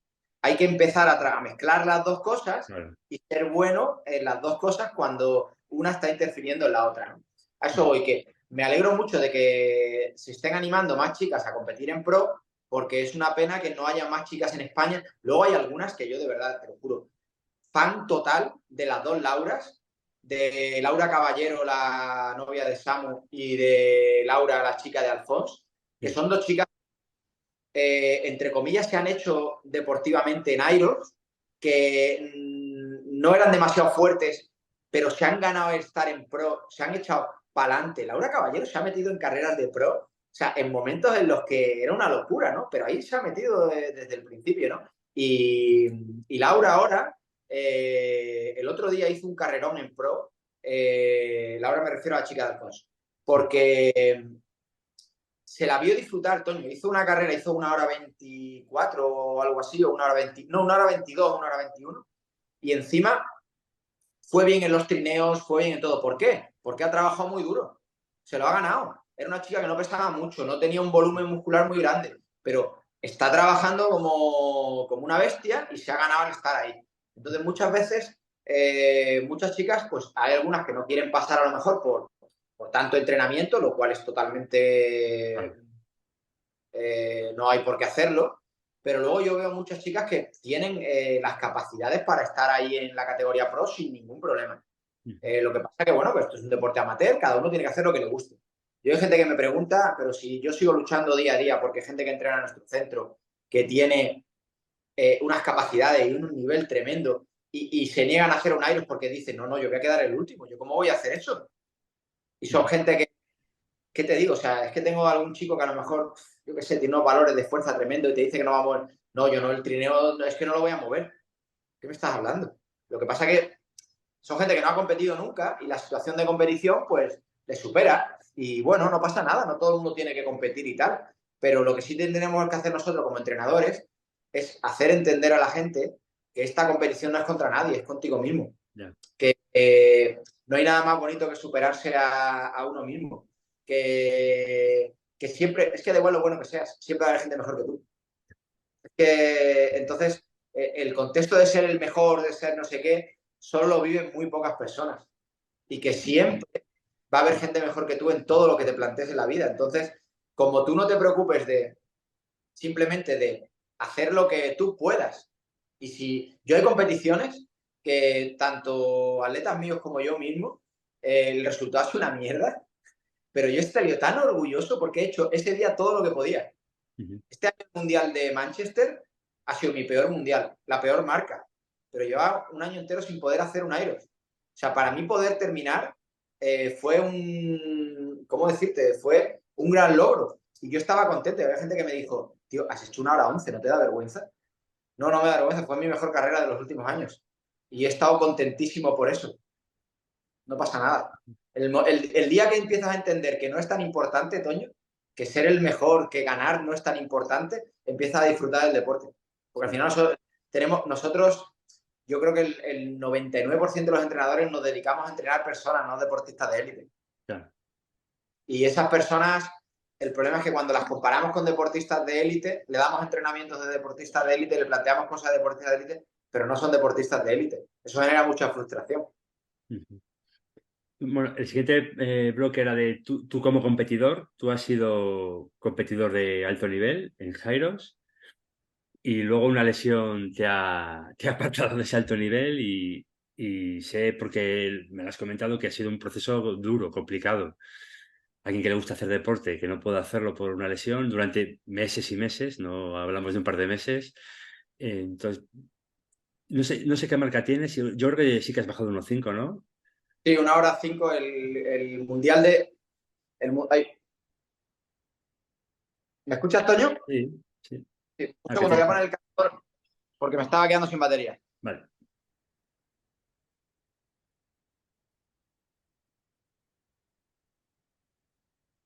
Un poquito bien porque los tiesos no tenemos para. Estoy en el trabajo y no tengo para poner bien el teléfono. Que Ujú. nada, lo que decía era que había hecho 1 hora 5, el Leipzig hizo 1 hora 5 el año que gané el Mundial en la categoría de edad, ¿no? En 40 a 45. El problema mío es que yo vengo como muy de vuelta de muchas cosas, ¿no? Y arrastro lesiones que no son de ahora. Entonces yo llevo años sin correr a pie, porque en su momento, cuando la fase de mi vida en la que yo me dediqué a hacer Ironman, entrené bien porque tuve la suerte de encontrar a un muy buen entrenador, que hoy en día sigue siendo amigo mío, que es Pablo Cabeza, no sé si le conocerás, toda la que vida. es una eminencia y Pablo es como mi padre deportivo. O sea, yo te diría que muchas de las cosas que he aprendido durante mi vida deportiva se las debo a Pablo, porque Pablo es un filósofo del deporte. Sí, es un sensei. Siempre fue mi entrenador, mi amigo y mi inspiración para muchas cosas y lo sigue siendo, ¿no? Entonces, Pablo me enseñó a escuchar más el cuerpo, a no hacer barbaridades. Yo nunca acabé la carrera, no tenía base aeróbica ninguna, pero fue una época en la que el Ironman se puso de moda. Aquí en Huelva nadie había hecho un Ironman, se me metió en la cabeza hacerlo.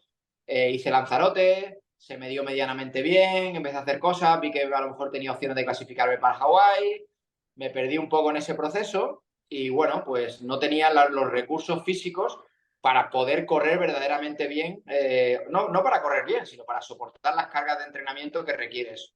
Entonces ahí generé varias lesiones que, bueno, me han estado dando la cara durante muchos años. Es verdad que luego mi vida profesional ha sido complicada los últimos años porque, bueno, he trabajado durante muchos años en un programa de televisión coordinando ese trabajo con mi trabajo de ahora y eso me ha llevado a tener periodos del año donde hacía jornadas laborales de 50 horas y eso me ha desgastado más que cualquier Ironman, que nada. Entonces, Ya. ahora estoy como pagando un poco los excesos que he cometido en esos años, porque he seguido entrenando, he intentado competir en otros deportes que yo competido siempre como el mountain bike, el triatlón, otro tipo de historias, carreras de obstáculos, pero no descansaba nada, no tenía... Y eso me ha pasado factura. He llegado también a empezar con esto de aero ya muy mayor. Tengo 46 años, pero es verdad que ya las lesiones están ahí, entonces he llegado a un momento en el que ya mi rendimiento está totalmente, ¿cómo te diría?, por detrás de mi salud. Eso no quita Ya. que entreno todo lo que pueda, siempre entreno todo lo que puedo, pero ya cuando algo verdaderamente me duele, tengo una rodilla que la tengo un poco regular, la tengo bastante bien porque hago muchísimo trabajo preventivo, me paso otoño a veces que no tengo tiempo, tengo una hora y media para entrenar y me paso todos los días media hora haciendo trabajos preventivos, que si estabilidad de glúteo, que si no sé qué, que si trabajo del pie. Eso es lo que me permite seguir entrenando, pero a veces es muy frustrante tener que hacer eso. Si tienes una hora para entrenar, dedicarle 20 Ya. minutos a eso todos los días, claro. Pero bueno, sé que si no lo hago no puedo seguir, ¿no? Entonces, eso ha hecho que en algún momento pues tenga que decir, mira, se acabó, voy a parar un momento, voy a recuperarme porque la rodilla que ahora tengo mal es la que he tenido siempre bien. Pero claro, a base de competir y forzar demasiado esa, en el Iron de Valencia del año pasado, esto es una historia personal que mis amigos la saben y bueno, la comparto porque no pasa nada, es una cosa de las que he aprendido y creo que no hay que hacer. De hecho, el año pasado en Barcelona me pasó lo mismo y paré. Iba relativamente bien, no excesivamente bien, pero bueno, iba haciendo una carrera a lo mejor para hacer 1 hora 5 o así. Iba con Pepe Salama, que le conocerás, y, y llegamos en un grupito bastante bueno a zancadas y ya la rodilla me venía doliendo y hice todas las zancadas, casi todas las zancadas con la pierna buena, porque la pierna mala me dolía tanto que no conseguía estabilizarme. Entonces daba como una con la mala, 10 con la buena. Una con la mala, 10 con la buena. ¿Qué pasó? Que llegué a los balones y en los balones es que, aparte de hacer 6 minutos y medio, por lo menos 7 minutos que estuve en los balones, era un dolor constante de la rodilla buena. Y a raíz de eso he tenido, bueno, pues un proceso inflamatorio que no se curaba y tal, y que, bueno, que me dije a mí mismo que no merecía la pena. Yo veo a veces a la gente que compite en esas condiciones y a mí, bueno, yo ya por experiencia propia y de deportistas y tal, creo que no merece la pena. El año Ujú. pasado, en el proceso de recuperación, fui al Airos de Barcelona, llegué a las zancadas, fui más o menos bien, todo iba más o menos bien, pero llegué a la zancada y con la rodilla mala me costaba tocar el suelo. Dos cosas. Primero, no estaba cumpliendo la norma porque no estaba llegando al suelo, con lo cual ya eso es ilegal. Si tú compites en pro y tu movilidad o tus problemas físicos no te permiten tocar el problema no la tiene la normativa ni la carrera, lo tienes tú. Entonces eres tú el que tiene que tomar decisiones y yo en ese momento decidí que me tenía que retirar porque no podía hacer las zancadas. Y entonces el juez me dijo, no, pero inténtalo. Y digo, es que yo no me voy a quedar cojo para terminar un Iron, ¿no? Entonces, bueno, me retiré y no pasó nada. Un aprendizaje más de la vida. Entonces, no pasa nada. Este año, el otro día pude correr con Emilio en parejas. Sí. Te digo como amigo ya un poco y como compañero que voy a intentar hacer pro en Valencia. Siempre que estoy progresando, no puedo meter mucha carrera a pie. En las zancadas todavía sigo teniendo dolor, pero bueno, voy a intentarlo porque llevo un proceso de aproximación ahí que no creo que me dé para hacer muy buena marca, pero espero que me dé para poder estar allí en la línea de salida y competir ¿Llegar a digno. Niza? ¿Te gustaría o ni te lo planteas o sí? Porque Pues tu mira, grupo se eh, está poniendo complicado, ¿eh? Tu grupo 45-50, hay mucho máquina por ahí. eh, es que realmente hay un nivel increíble en todos los grupos. Estamos hablando de que se están ganando, bueno, de hecho en mi grupo de edad, que eso la gente a lo mejor no lo sabe, está otro chico bueno, ahora también está entrenando conmigo, que es David Martín, que tiene el récord del mundo. Yo he tenido el récord del mundo de la categoría 40-44 cuando era 1 hora 5. El récord del mundo ahora de la categoría 40-44, no sé si lo tiene Tiago, y es 57 minutos. O sea, es una auténtica locura. Pero el récord del mundo de 45 a 49 estaba en 1 hora 6 y David creo que tiene ya 1 hora 2 o 1 hora 1 y pico. O sea, David el otro día hizo 1 hora 5 e hizo el 14, el 15 de la general. Tiene 48 años. 40, 48. Madre mía. es 2 años mayor que yo, o sea que no tengo excusa ninguna para decirle nada. Entonces, decir que, bueno, me gustaría estar en Niza. También es un poco complicado porque este año tenemos una boda de la mejor amiga de mi mujer este fin de semana. Vaya. Así parece a mí que no va a ser. Pero bueno, igualmente sí que me haría ilusión porque estuve en Leipzig, estuve en el Mundial de Las Vegas también, estuve el año pasado en Manchester y bueno, oye, me siento un privilegiado por haberme clasificado para 3 mundiales y espero poderme clasificar para un cuarto o para un quinto, pero ya no voy a perder la cabeza ni la salud por ello, ¿sabes? Es un Muy poco la verdad. interesante. Vale, te voy a hacer una serie de preguntas cortas para acabar ya que te estoy quitando muchísimo tiempo. Respóndeme un número o una palabra y ya está. 1RM en back squat, en peso muerto, en push press. Buah, ahora mismo lamentable, o sea, Pero creo que histórico, de alguna vez cuando estabas muy fuerte. o sea, a lo mejor en otro momento podría haber hecho sin ningún problema 130, 140 de back squat sin problema, pero con mis problemas de rodilla, Ya. ahora mismo a lo mejor, vamos, seguro que puedo hacer 120 o así sin problema, pero hace tiempo que no trabajo en aproximaciones grandes de carga. En peso muerto a lo mejor haría 150 kilos o algo así, no creo que tuviera mucho problema en hacerlo. Y en press, en estricto no lo sé, la verdad. No es un movimiento que suele hacer, pero no voy mal de fuerza por encima de la cabeza. Entonces, no sé. La verdad que en estricto no tendría que verlo, no tengo mucha idea. Pero Pull-ups sí al que, fallo. perdón, Pull-ups al fallo. buah, ahí sí que Eres todavía. bueno. En estricto, o sea, bien Estrictos, hechas, estrictos, estrictos. No, no butterflies, compiten. hace tiempo que no hago, pero seguro que puedo hacer más de 35. Seguro. Clean and Jerry Snatch, ¿tienes un RM? Nada, ahora nada. O sea, ahora mismo en Snatch creo que debió hacer 75, 80 o algo así en otro momento, pero ahora no hago. El otro día hice una con 72,5 porque fue una cosa así puntual, pero me dio miedo meterme lo Ya. más grande, power ahí un poco. De hecho, espero que Pilar no vea esto para que no se entere. Vale. Marca histórica en 5K, 10K y media maratón, ¿tienes? Pues mira, te voy a sorprender con una cosa. Solo he corrido media maratón 1 hora 18, no me acuerdo. Ujú. 10K 34, 50 y pico, pero solo he corrido 2 medias maratones en mi vida. He Ah, corrido solo 2 10K en mi vida. No he corrido nunca un 5K. El año pasado hice uno haciendo un test como un test dentro de la temporada de Iros para ver cómo estaba. hice 3:37 o algo así. Ujú, He corrido todas las medias maratones que he corrido, siempre han sido en medio Ironman, y las maratones que he corrido siempre han sido en el Ironman. ujú. Vale, vale, vale. O sea ¿Qué marca tienes en Ironman? nada, muy mala. Creo que la mejor es En 10:50. Lanzarote, además. Lanzarote, sí, siempre, siempre. Me quedó ahí un poco hacer el mejor Ironman que hice fue el Lanzarote en el 2007, creo que fue, Ujú. que hice una bici brutal con una caída y todo, y me salió una bici espectacular. Yo tuve una caída en el mirador del río enganchándome con la botella, Ah, vaya. con la bolsa de Special Needs. Ujú. Había dejado un Red Bull dentro, lo tiré, se me enganchó en el cambio y se metió dentro de la rueda delante. Me partió todos los radios, me caí y tal. Perdí allí por lo menos 10-12 minutos y arranqué como un loco. Y hice un espectacular, me bajé a correr y en el kilómetro 5 estaba llorando como un niño chico. Pero bueno, Vale. Marca en 2000 metros en remo, que ahí yo sé que eres bueno, que lo entrenaste en su día, en la pandemia ahí, duro.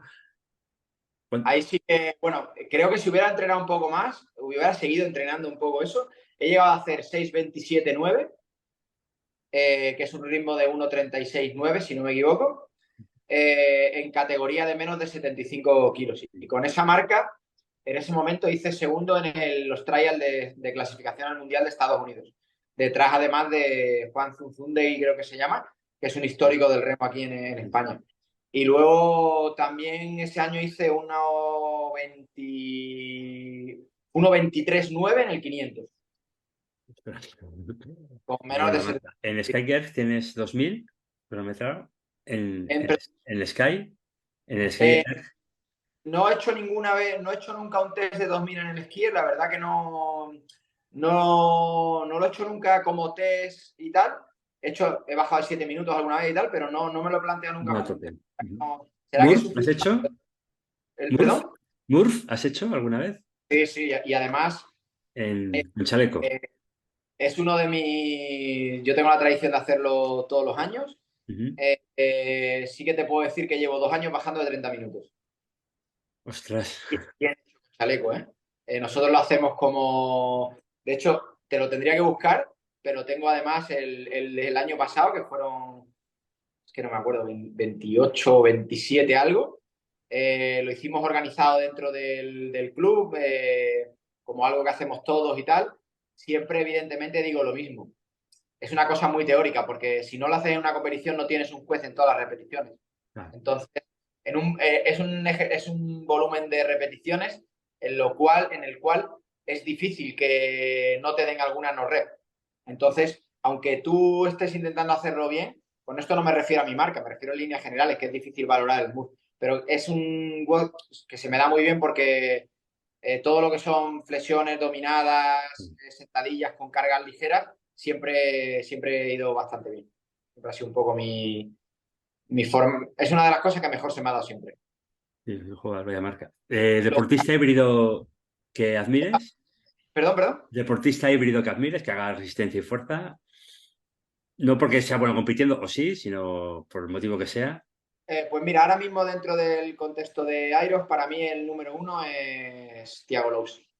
Ujú, ¿Sabes por qué? No es el mejor, ni ya probablemente por edad y por esto va a poder ser el mejor, pero yo a Thiago le he visto hacer cosas y te diría explorar zonas del sí. sufrimiento de la mente humana para estar delante con gente que físicamente es mejor que él, que a mí me han impresionado. Y yo tengo un bagaje deportivo importante, es decir, que he pasado por muchos deportes, por muchas competiciones, pero me parece que Thiago, no porque sea mi amigo, que también lo es verdad que le veo algo que a mucha gente le falta, que es que cuando verdaderamente las cosas se ponen duras, tanto entrenando como compitiendo, es de los que no da el paso atrás y de los que si le ganas es porque eres mejor que él.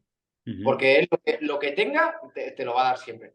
Y él ha hecho un esfuerzo muy grande durante estos últimos años por competir contra gente que le saca una cabeza, que le saca 15 kilos y arriesgando al máximo, ¿no? Esto que hablamos de gestionar la carrera y tal, él ha habido momentos en que no puede hacerlo porque sabe que si lo hace se queda descolgado de los primeros en un Sí. momento.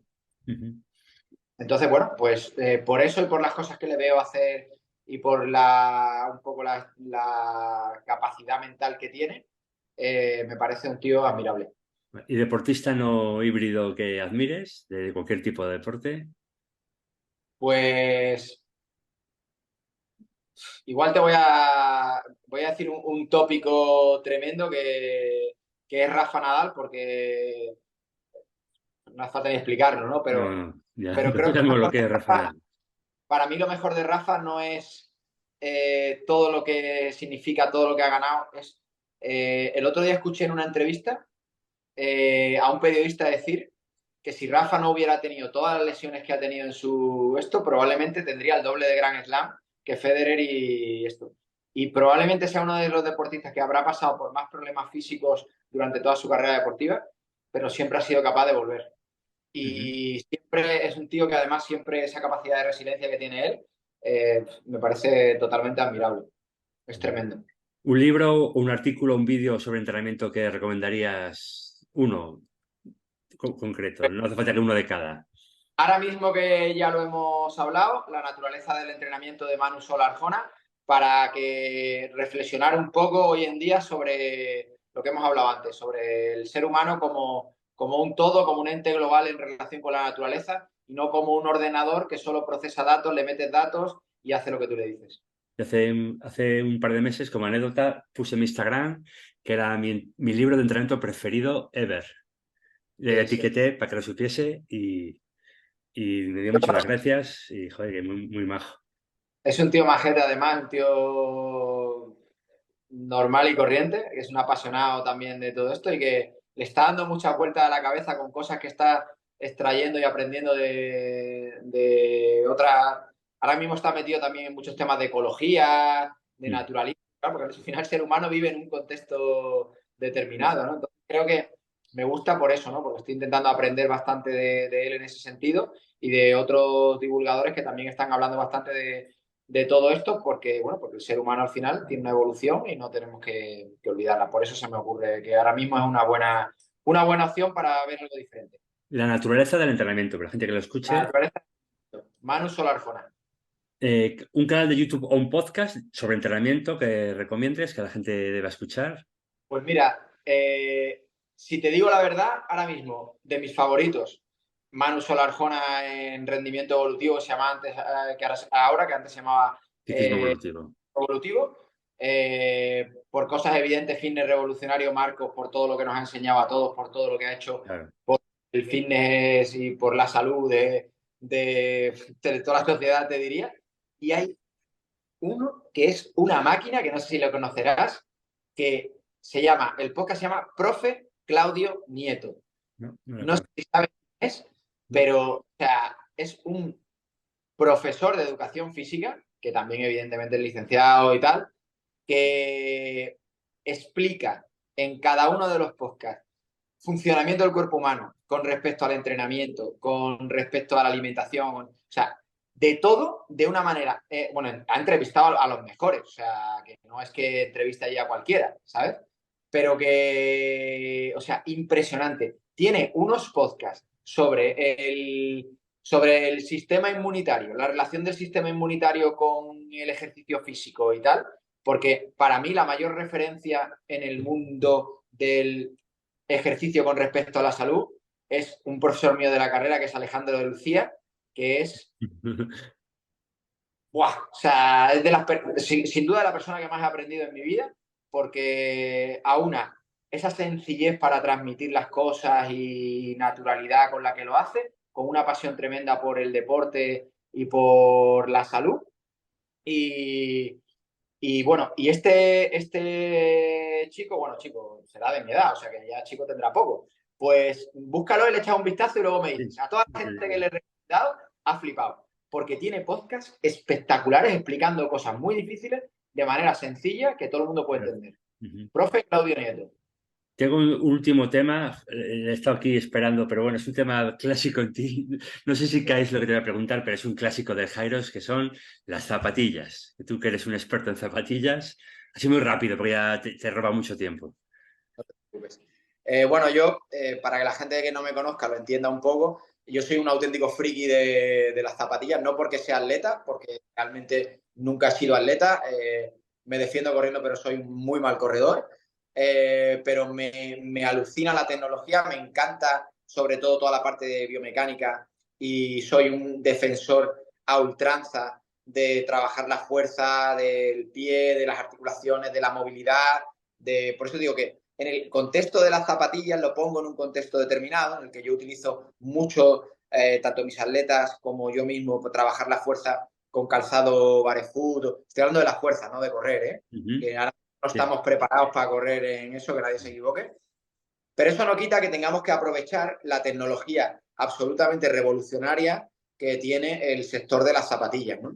Entonces, para mí el problema, para no perdernos en todo esto, es que en la evolución brutal del calzado deportivo va en una línea en la que cada vez tenemos mayor stack, que son altura de la suela de las zapatillas, cada vez tenemos ese stack mayor con espumas que son bastante blandas, muchas con placa de carbono. ¿Para qué? Para que cuando la espuma se deforme y llegue a la placa de carbono, cuando la placa se deforma y vuelve a su estado inicial, la espuma lo que hace es que se descomprime y ayuda a impulsarte. De tal manera que la combinación entre la espuma y la placa te ayudan a mantener un ritmo de carrera más alto y un tiempo de contacto con el suelo menor. Fantástico. Pero ahora hay que extrapolar eso al contexto de Airos. Zapatillas así de alta que generan muchísima inestabilidad con espumas muy blandas y con cargas. Entonces, muchas de esas zapatillas no son las mejores para competir en Airos. Que no quiere decir que no se puedan utilizar. De hecho, hay zapatillas que la clave para competir en Airos es que sean relativamente estables o por lo menos que el atleta haya entrenado con ellas para percibir que tiene estabilidad en zancadas, wall balls, burpees, farmers, con esa carga, y luego que tengan, la otra parte fundamental es el grip, porque la mayor parte de esas zapatillas, uno de los sitios donde más ahorra el peso, porque es muy atractivo decir que una super zapatilla pesa 210 gramos, y uno de los sitios donde más ahorran es en el volumen y en el material de la suela. Entonces, claro, si utilizamos zapatillas que no tienen buen grip, por mucha fuerza que tengamos, nuestro punto de contacto en el suelo va a condicionar esa fuerza y nos vamos a reparar. Entonces, necesitamos zapatillas que tengan grip para que puedan agarrarse al suelo. Ya no, fíjate lo que te digo, más importante incluso en el pull que en el push. Porque en el pull, al final, con grado de fuerza alto se puede solventar, pero en el pull, en el momento que empiezas a tirar, con la flexibilidad de la cuerda y todo, como no tengas un buen punto de anclaje al suelo, estás perdido. Así que esa sería un poco la recomendación. Probarlas, optar por zapatillas que no tengan una altura demasiado grande, que sí que tengan cierto grip y que no sean demasiado inestables. Genial, pues yo creo que ya, Dani, ya ha sido suficientemente larga, has contado mil cosas súper interesantes. Agradecerte, si quieres comentar algo, cualquier cosa, pues aquí tienes micros, hay quien ha llegado hasta aquí, será un valiente. Nada, yo me pierdo hablando porque me encanta hablar Se nota, sí. y además hablar con otro apasionado del deporte como tú es muy fácil, muy sencillo, muy natural. Por supuesto, siempre que hablo contigo es muy cómodo y muy fácil todo. Y nada, solo deciros que no se trata de ser el mejor entrenador que nadie ni nada, se trata de que entre todos los entrenadores que estamos ahora mismo trabajando con esto, animemos a la gente y no hacer airos, ¿eh? Que es que ya no hablo de airos, es que el ser humano tiene que hacer trabajo de resistencia, tiene que ser capaz de moverse bien y encima tiene que trabajar la fuerza.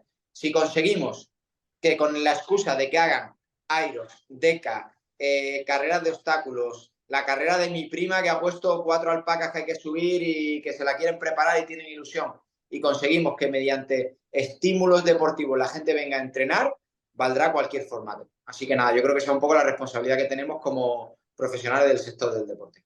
Genial, pues nada. Ya Espero que nos vemos en Valencia nos vemos dentro en de unas Valencia. semanas. Un abrazo a todos. Hasta luego. Chao.